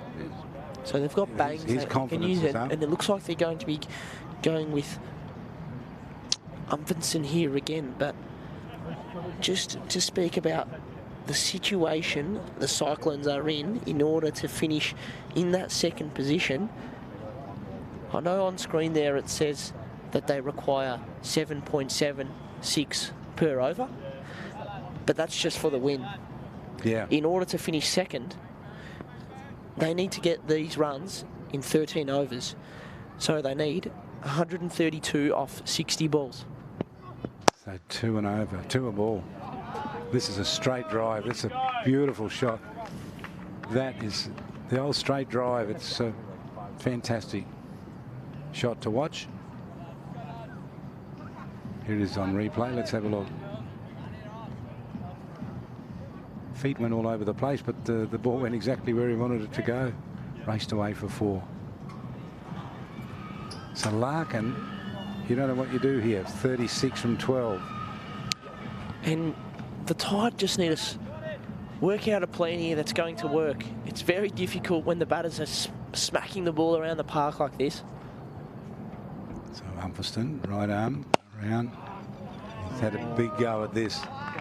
That is a big hit. That's a 6 again. We are seeing an explosion here of batting. Unbelievable hitting this, and Nick Larkin just setting the way. And take a look at Dylan Hunter here, who's only faced 2 balls for 1 run, but Larkin absolutely putting on a show. He's 42 off 13 deliveries here. That is amazing. We were wrapped with Banks making 63 on 38, and there's nothing wrong with that. That was a fantastic innings, but boy, this is explosive. This is what this game's all about, being able to play the big shots, and he's belted that one away for 4 more. He is on fire. It's official. Make no mistake about that. High quality batting. 46 from 14 balls. I wonder what the record is for 50. Well, he'd be breaking records here, definitely. Yeah. We know Chris Gale, he got 50 off 13 balls in a Big Bash game. Right. So it's not far from it. 46 off 14. Here comes Umferston on again. And he's belted that again. That's going to go for another 4. That's his 50. What an innings. 50 off 15 balls from Nick Larkin. Take a bow. Sensational batting. That is just incredible hitting there from Nick Larkin, and what an innings here. And he's not slogging. These are cricket shots he's playing. Absolutely, and it's going to take me a while to count how many 6s he has hit. He's hit 2 6s, but he's just hit so many 4s. So Umferston again, this is 5th ball of his. And that's a great ball there from Austin Umferston, just changing the pace, which is what he needs to do here to keep the batter guessing a little bit. Yeah.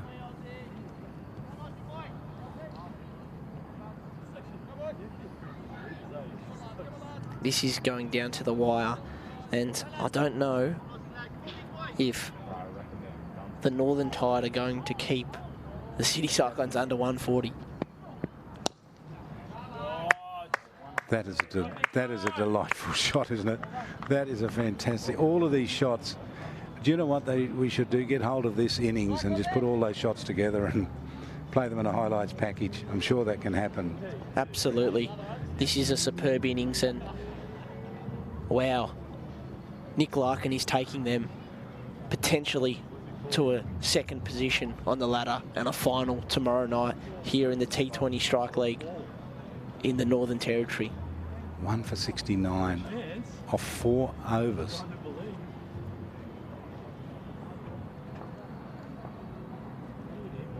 Hunter, he's the passenger. He's the spectator out there. He hasn't had any of the strike, but he'll turn it over, and why not give it to Larkin whenever you can. And the situation is 110 off 54 balls for the City Cyclones to have enough net run rate in order to finish 2nd and find themselves in a final tomorrow night against the Southern Storms, who are already in it. What do they need? 110 off 54 balls. Off 54. So, you know, the big moment here, Sanger, who's the captain, has taken on the responsibility. And that's what they need here, a little bit of, hopefully, some smarts, some cricket smarts, and hopefully Sanger, for the sake of the Northern Tide, is just able to slow them down here. And Dylan Hunter finally finds himself on strike, and he's only 1 off 2 balls. Sanger comes in and bowls, and he works that around through mid-wicket and takes off just a single. Does his job there, Dylan Hunter, getting Nick Larkin on strike, trying to just stay down the other end for now and keep this show going from Nick Larkin. Power batting, the likes of which we haven't seen for such a long time. Very David Warner-like, isn't it? Absolutely. This is superb batting. So here comes Sanger. Runs in and bowls. He goes down the wicket. And well bowled there from Sanger. Saw him move. Yep, and pulling his length back. And it looks like Larkin likes to give himself some room. And they're allowed to have 5 fielders out now. So they've got a little bit of protection. Sanger. Yeah, that's good fielding, good bowling, good fielding, good fight back here. Yep, 2 dots in a row, and every dot ball counts here in terms of slowing the City Cyclones down. And as we know, the City Cyclones, they want to get these runs in 13 overs in order to find themselves in the final tomorrow night. Larkin on 54 from 19. Gets this one, and then he gets hold of it, made some room for himself and belted it for a big 6. Over the stand there and into the car park. That's a massive hit yet again from Nick Larkin. Wow, this is unbelievable hitting from the Big Bash player playing for the Melbourne Stars up here in the territory, doing it for the City Cyclones now in the T20 Strike League. 60 off 20 deliveries. What an innings. Well, his teammates watching this from Melbourne be thinking, come home. Yes, they will be very excited to see this, I'm sure. And wow, it's a good pre-season hit out for him. Wow, what a game this has been. We thought that was a big score, 179. By the Tide, 8.9 and over. And now we're seeing this explosion from Nick Larkin, 60 from 20. Down to mid-off he goes. One bounce to the fielder. So I think that's 8 from the over. 1 ball to go. And last game, the City Cyclones scored 151. And this game looks like they're going to get well past that. And here's a chance in the field. That's a 6. That is a big 6. And Dylan Hunter now showing the way. Yeah. Joins the party. Hunter. Well, Sanger sort of levelled it out a little bit until those, particularly this hit here. That's 14 off that over. Yes, and it looked comfortable at 8, didn't it? Yeah, not a bad over in the context of how the City Cyclones have been hitting, believe it or not. But this is amazing, isn't it? Unbelievable hitting. And what a game we've got in front of us. Well, it stunned us a bit. We're a bit lost for words.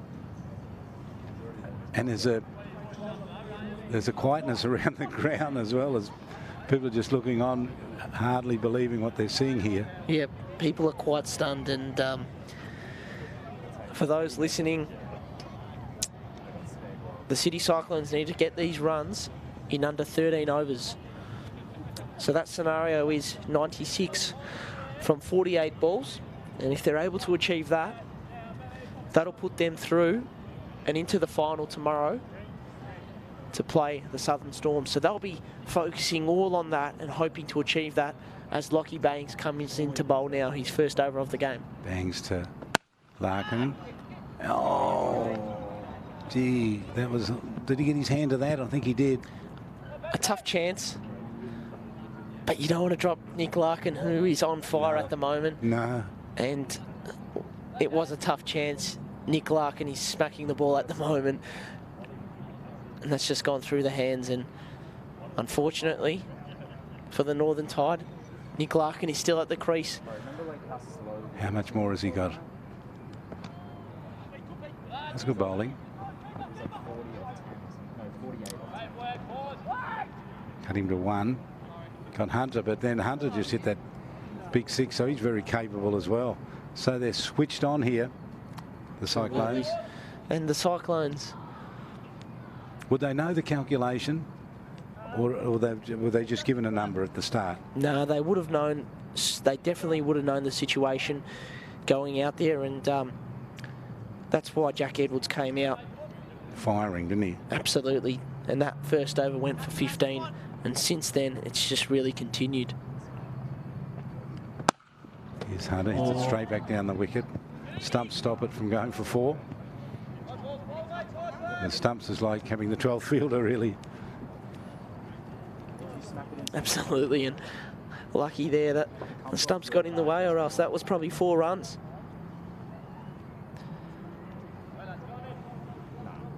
So that puts Larkin back on strike. 64 from 23. Yep, if you've just heard it, I'll repeat it. 64 runs from 23 balls for Nick Larkin. As he faces Bangs now, comes in and bowls to him. Shortish ball. And believe it or not, the City Cyclones have only won 2 games from a total of 9 in the whole Cricket 365 tournament. Oh, okay. So there were 6 one-dayers, and they only won 1 of them. And in this T20s, they've played 3 games and won 1. So this is their 3rd win of the whole Cricket 365 tournament if they go on to achieve that. Yeah. So quite remarkable what they've been able to produce today. And obviously, Nick Larkin joining him here and scoring 65 off 25 is quite influential. And Nick Larkin did join him for the first T20 of this tournament. Well, some semblance of normality has returned all of a sudden. And now it's gone again. Yes. lasted for a few balls. But that's a good over there from Lockie Bangs. Obviously, the first 5 balls there only went for 5 runs, but unfortunately, this shot from Dylan Hunter. Hunter's a very competent batsman. You can see that, can't you? He is. He's more than a support role here. He's picked it up just as Larkin's gone into a little bit of a lull. Yes, and catching his breath, no doubt. Well, yeah, he's just been off strike, and this is tough to describe. It doesn't happen often, this, and this is quite remarkable. Well, how are you feeling? Because your team looks like the team, the Desert Blaze, you know, with chances of playing in the final. Yeah, that's right. But that's slowly evaporating that now, isn't it? Well, it's quite close. And I'll give you an update on the scenario. Here's Sanger. Ball punched out towards point. Yeah, so the Larkin blast ended, but the Hunter blast is on display here now. So it's 85 required. Oh, that's a stumping chance. Is he out? He is. He's stumped.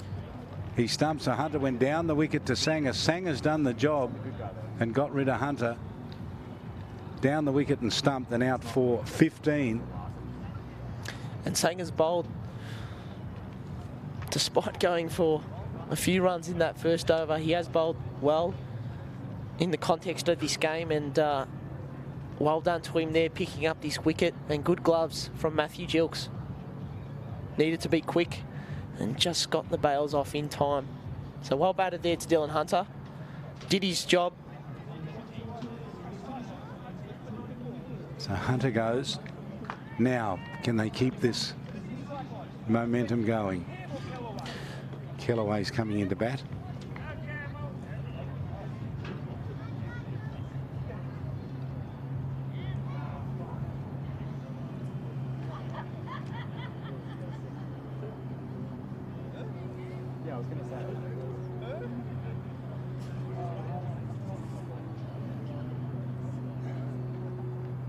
So Campbell Kellaway, we've seen him in action, haven't we, making runs? Absolutely, he has done very well. He recently got a 50, which helped get the Cyclones over the line. 62 in the last game off 49 balls, so he can also play a role here and try and steer the Cyclones over the line. And his job right now would just be to get Nick Larkin on strike so that Nick Larkin can just continue the way he's been going in this game. So Kellaway on strike. Face Sanger. He's crafty bowler, Sanger. And a good cricket brain.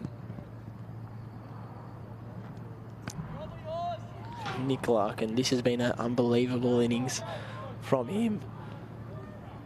He's back on strike. Now, what can he do with Sanger? I think the last ball he got from Sanger, he hit him for 6, didn't he? Well, I wouldn't put anything out of the equation here. This could be going anywhere. So, Larkin. Around the corner, he's going to be goal. They dropped him out on the boundary. The ball went straight to the fielder. Comes off. Yeah, if it comes off. And he's dropped the catch. And the danger man is still there. And the chance of playing in the final is still there. Absolutely, and that's a massive shot. He absolutely smacked that, so not an easy catch, but should have been taken. And unfortunately, not only the drop catch, but it's gone over the rope. That could have been a wicket. It's a 6 instead. Oh no, how can it be like that? It's incredible. 72, this man. Works this away for a single. Well bowled there from Jason Sanger. Sanger underneath his breath would be cursing his luck. I'm actually really scared for him to get out now. So Kellaway's a lefty. And Sanger's bowling right arm over the wicket. Fielded out on the boundary. And good work. Good fielding there, because that keeps the new batter on strike for the next over, which is a positive there for the Northern Tide, and also a positive for the Desert Blaze, who would nervously be sitting at home right now, or they're at the game watching, hoping that the City Cyclones don't get these runs in 13 overs or under 13 overs, because if they are able to do that, the City Cyclones, that'll knock the Desert Blaze out of the top 2 and they'll miss the final. So 7 overs gone for 104 runs.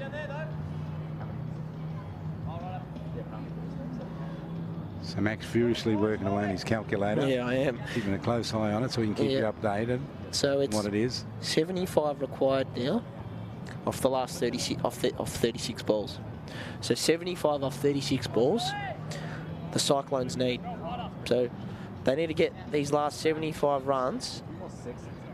So the job's not done before yet. 13 overs. Yeah, the job's not done yet. Not done at all, and that's all that the Cyclones will be focusing on right now, is getting those runs in 13 overs. And wow, like, this is unbelievable. If they're able to get 179 runs in 13 overs, that's remarkable. And Callum Stowe coming to the crease now, and these two are roommates. Hit that right out towards the boundary. Fielded well out there. They'll keep it to 1. So Callum Stowe and those two on screen there, Campbell, Callaway and Callum Stowe, they're sharing a room together in their time up here in the Northern Territory. So they've certainly spent a fair bit of time together, and now they're out on the big stage. And one of them is about to be on an even bigger stage tomorrow night. Absolutely. Maybe. Maybe. Yeah. It's still not determined yet. So after that one, won't get 4. We'll be able to get the single. This is a good over. Stowe's doing well here. He is, and certainly doing a good job here. 3 runs from the first 3 balls.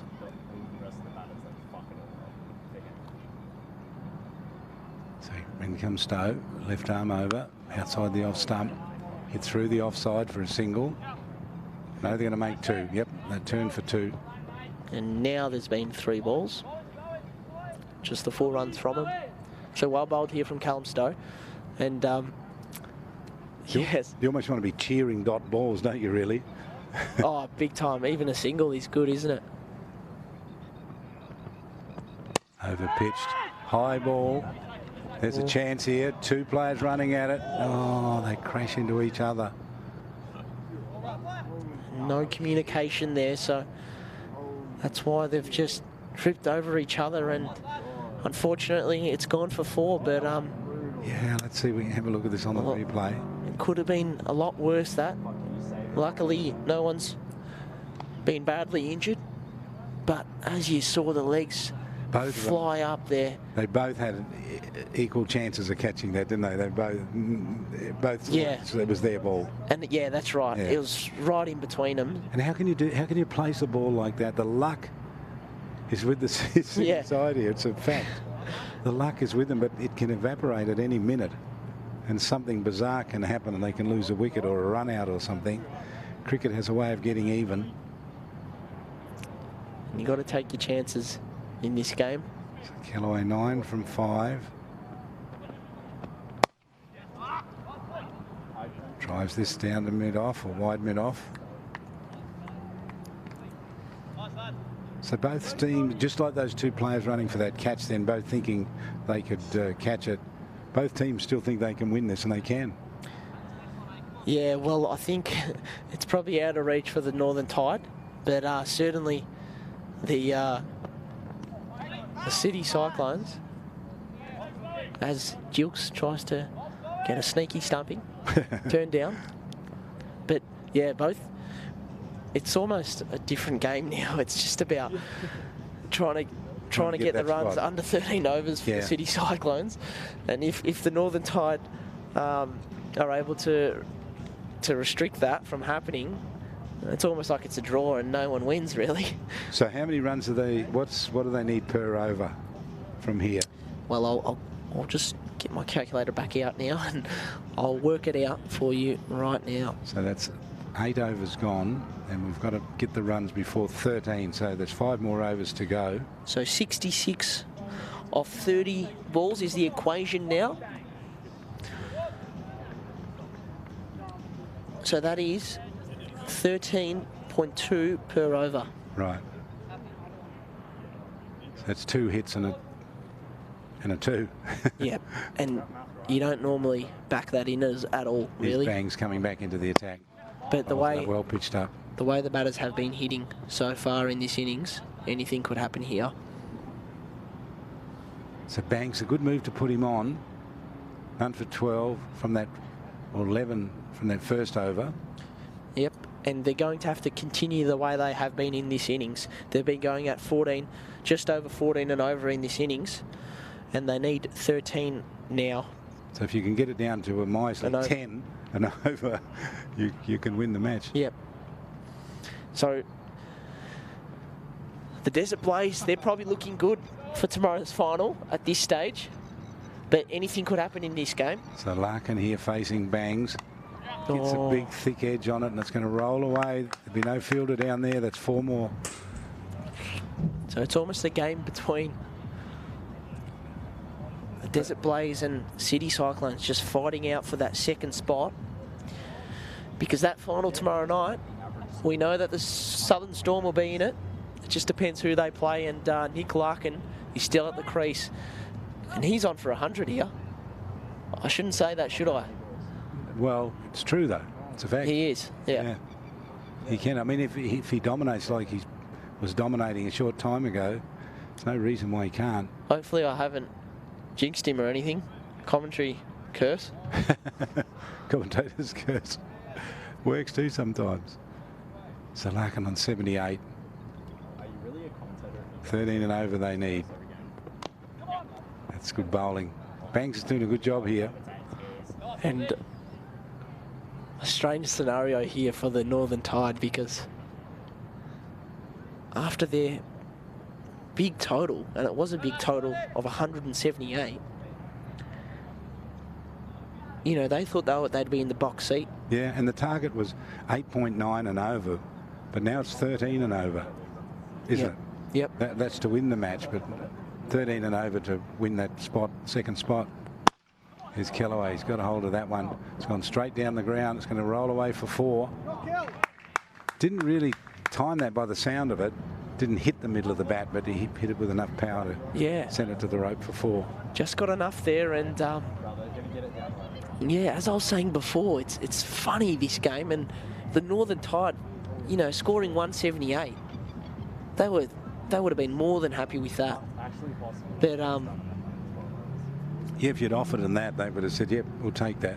Yeah, good situation to win the game, but unfortunately in this game, it's about net run rate and having enough in order to overtake the desert players who are in that second position. Intriguing cricket, something not to be missed, and if you're at home now watching, come down Friday night. Come down tomorrow night, and if you're interstate, you might not be able to, but just send the link of the live stream to a friend right now so everyone can tune in. This is a good over from Banks, really. He's doing so well here. Absolutely. They've hit him for a couple of 4s, but that was a good over. So 2 overs, so 11 and over he's conceded. And that's, if they could keep it, if everyone can keep it 11 and over, they're going to stop the Cyclones from advancing to the final. Correct. So the situation now is still achievable. 55 from the last 24 balls now.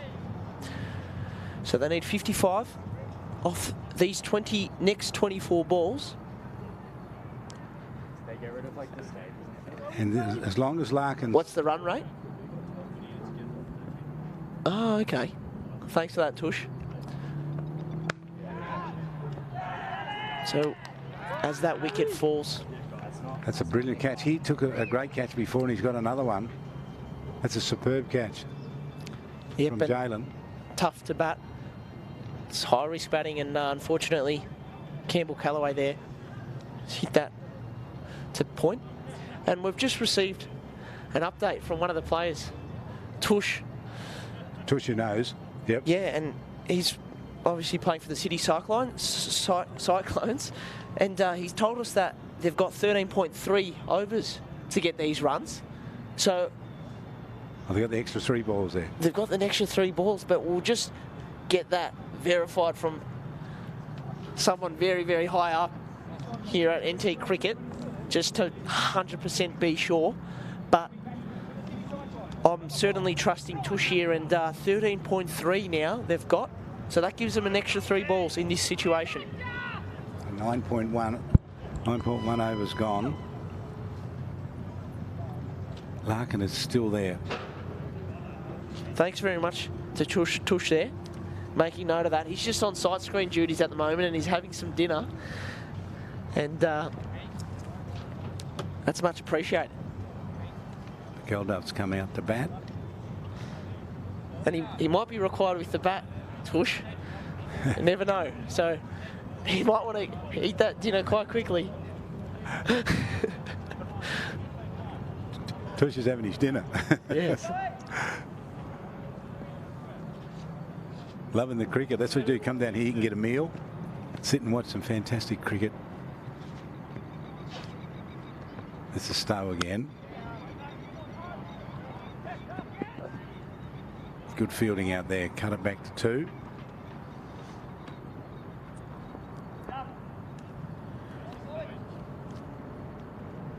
So you want one really good over here, don't you? You do. That only concedes 4 or 5 runs, and that really puts the pressure on them. Yep, and Callum Stowe here bowling very well for the Northern Tide. Just keeping the batters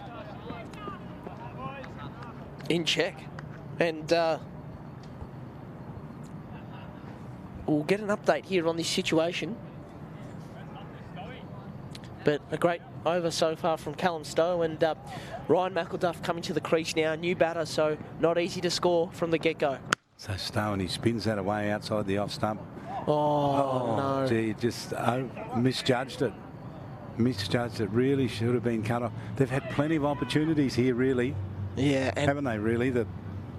that's something, when you win the toss, that's probably something that teams do need to consider, because the fielding in the second innings, not just today, but in this whole T20 tournament, has been slightly below the standard that it should be at. And that's not just because of the fielding, it's because of the conditions as well. A similar shot. This time he gets to it. He gets another chance there. Oh no. There's an overthrow. Oh no. So what is going wrong here? And what can happen now is the Northern Tide, unfortunately for them, they aren't going to, they've got no real chance here of finishing in that second position. So they're just playing here to try and prevent yes, Cyclones. That's right. But obviously they haven't got a whole lot to play for except for that. So That's the average score. It's a different sort of situation for them. Two different games being played out there, isn't there? Yeah. So Stowe, he's going to be okay if he can keep this down to just 1 or 2. He's going to keep it to 1, so that's not bad. 1 for 20 off 2 overs, so 10 and over. That's 2 good overs from him. Yep. And Callum Stowe. McElduff 11. Larkin stuck on 79 from 33 balls. They're having a chat in the middle. Larkin for about 20 balls was just unbelievable. Power hitting. So 44 off 18 balls required here in order to get those runs within the 13 overs. Now, we're just getting it checked because they might have an extra 3 balls here, the City Cyclones. So it might be 13.3 overs that they have to get these runs and finish in second position in order to play in the final tomorrow night.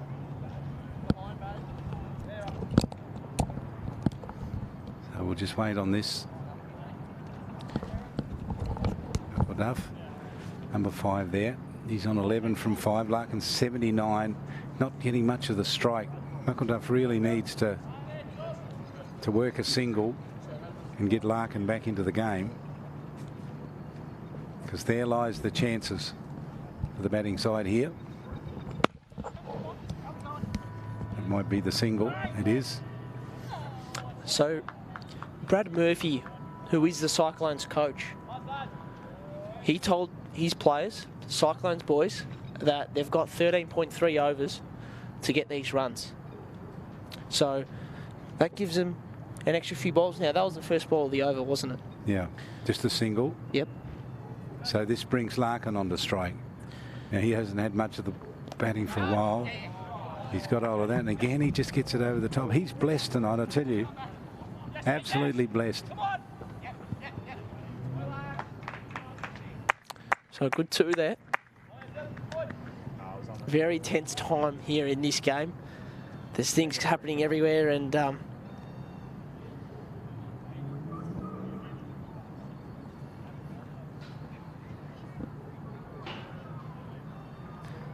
the Desert Blaze boys are sitting there nervously watching this. That's a good shot. Good fielding though, got around there, keep it to 2. So, Mackley, 6 from 3 balls. And unbelievable hitting here to score 141 from 63 balls. Sensational, isn't it? Incredible. You're seeing some... Again, down the wicket he goes, straight down the ground he goes. Power hitting, that goes for 4.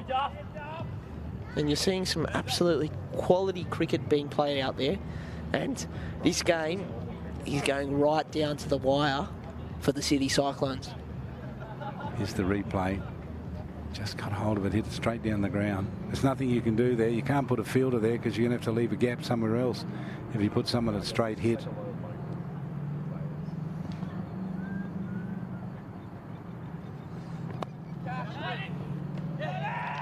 That's a catch. He's caught another one. That's Jalen. He's taken another catch. I think he's got 3 in the match, hasn't he? 2 from 3 he's taken. He dropped one, a tough chance. But well done there to Ryan McElduff. Batted well, 18 off 8 balls. So well done to him. Did his job. Just kept that run rate nice and high, and that strike rate was nice and high, and he just kept the momentum flowing. So there's still a chance here, and Nick Larkin, the man of the match, potentially, more than likely, man of the match. He's still at the crease. So well, he's man of the match already, isn't he? Yeah. I mean, who can compare with that? Yeah. That's some power hitting of the highest order. Yeah. He certainly is the man of the match. And Yash Pedneka joins the crease with Nick Larkin, and wow, Nick Larkin, unbelievable innings. And I'm just trying to think here. So he's still there, that's the thing. And it's amazing. 82. You know, and how good is it for these players to be able to play with him? Yeah. You know, a lot of players just playing local cricket, not at a professional level. They're playing premier cricket around Australia, and they get to play alongside and against some of the best players going around in the country. But he'd be feeling at the moment, Nick Larkin, that if they don't do the job here, then it was all in vain, really. Yep. He needs to do the job, and he needs to stay there. And that's being a little unfair, given that he's belted 82 runs already. But they probably can't do it without him. That's right. And he's the man who can do it. And that's close. Not out, says the umpire. It was close, and we might get a replay of that, but that's the over. And that's a good over. 10 runs off it. Absolutely. You take 10 runs the way the Cyclones have been batting. And one of them came from that 4 that went from the straight hit. So still close. Absolutely. 11 overs gone, so we've got 2.3 overs left. How many runs? So 34 required off these next 15 balls for the City Cyclones to go from 4th so that's the to equation. 2nd. 34 off 15. Now at the start, they needed 179 off 13 overs. Then they needed 132 off 60. 66 off 30. Now they need 34 off 15. In order. Balls. And for anyone that might have just joined us, the Desert Blaze are currently in the box seat. Well, I don't know about box seat, but they're in 2nd position, so they're in the final tomorrow. But the City Cyclones, if they're able to get 34 off the next 15 balls, they will knock the Desert Blaze out of the final tomorrow, and they'll end up finishing in 2nd position. Here's the great battle. Bangs versus Larkin. And Larkin drives it through the covers delightfully out to the boundary for 4. He signalled his intention. That doesn't matter where you put it. He's going to be looking for boundaries. Because Bangs is a competent bowler and a good one outside the off stump, and that was just hammered through cover for 4. Yes, and they've taken the power surge here, so only 2 fielders allowed out. That makes it easier. Now that certainly does. 30 from 14 now needed. So now this is an incredible game. Hit him on the pad. They're going to run for a single. 29 off 13.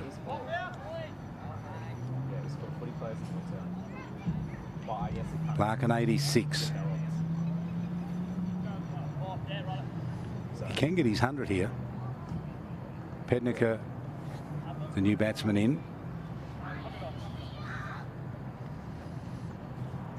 4 for 178 was what the Northern Tide put together. 8.9 and over was the challenge. Difficult here for the new batter to come in. What's Banksy going to do here? So Bangs runs in. He's been bowling well outside the off stump. He's hit that high. It's a big catch, going to go all the way at 6. He has hit a 6. And the coach has taken the catch in the crowd. So 23 off 12. Everything going the way of the City Cyclones here. Unbelievable batting display. And there you see the coach take the catch. And the Cyclones are up and about here because they're on their way to victory. Oh! That's a bad... And that was a big opportunity for the Tide there. 22 from 11. Does that make sure these are accurate, Max? We don't want to mislead our viewers. Absolutely not. So 22 off 11 required now. What is going to happen in these next 11 balls?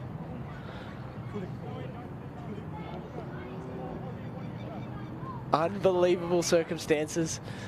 Larkin the mainstay, 86 and 36. Look at that if you've just joined us. They need 22 off 11 in order to play in the final. Here comes Bangs.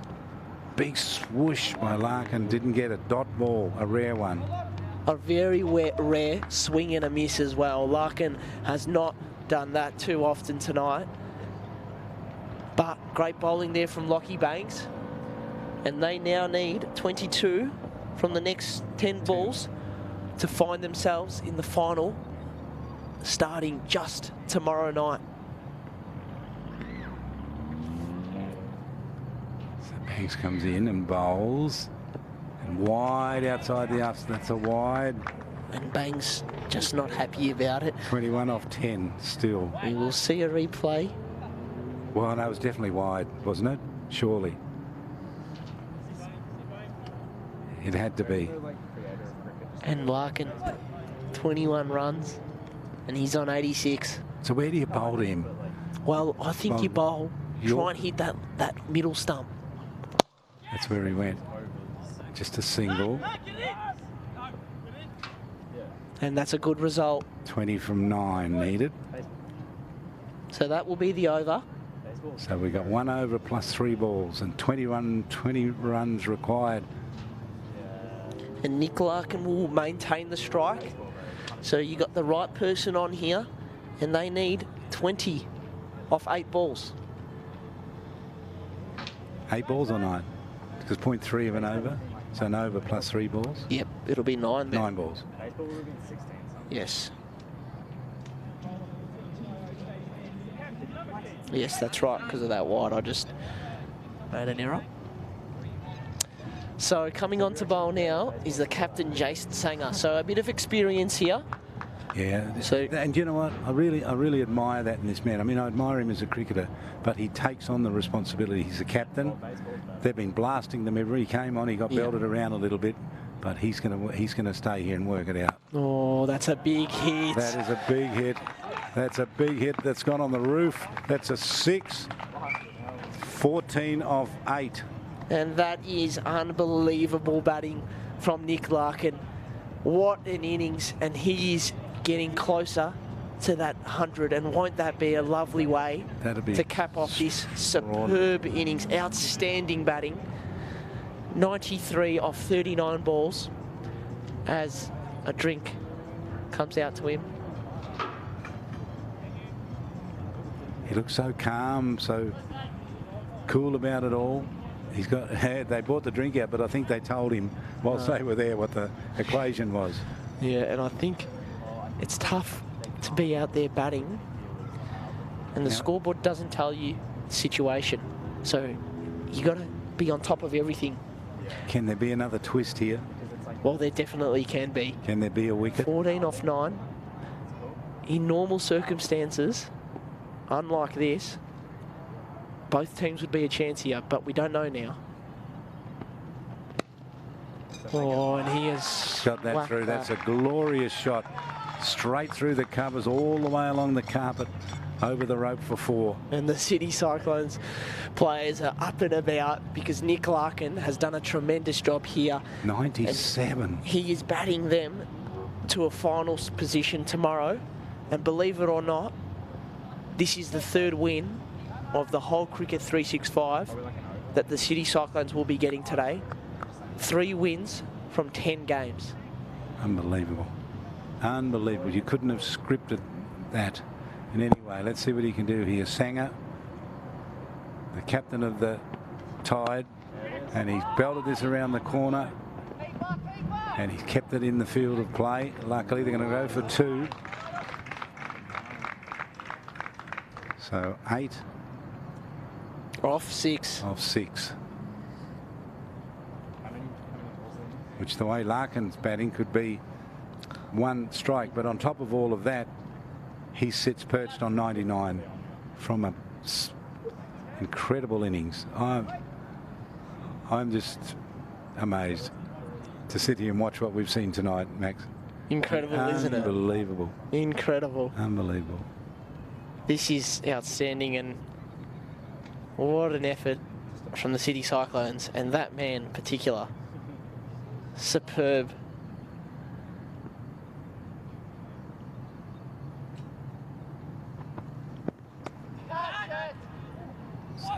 What a chance. It's fielded. There was a chance there. And that's 100 for Nick Larkin. Nick Larkin, I'll applaud that. That was a fabulous innings.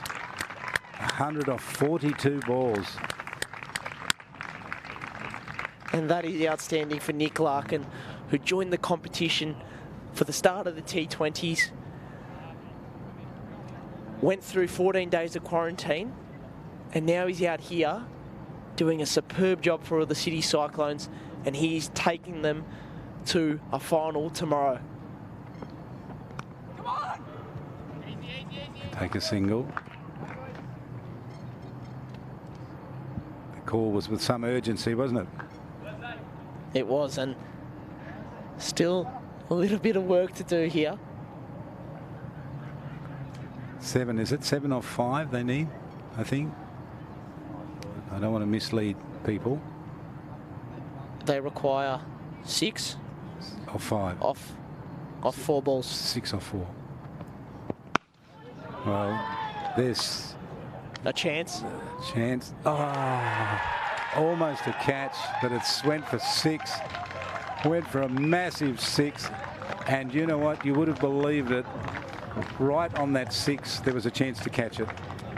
There was a chance to catch it. And well done there to Nick Larkin. Look at him. He is saturated. He is absolutely saturated. He'd be spent. He will have a great night tonight. And we've sat here and witnessed one of the great innings, haven't we? Absolutely, and that is absolutely remarkable from Nick Larkin, what he's been able to do tonight. It's 106. What an innings. What a game.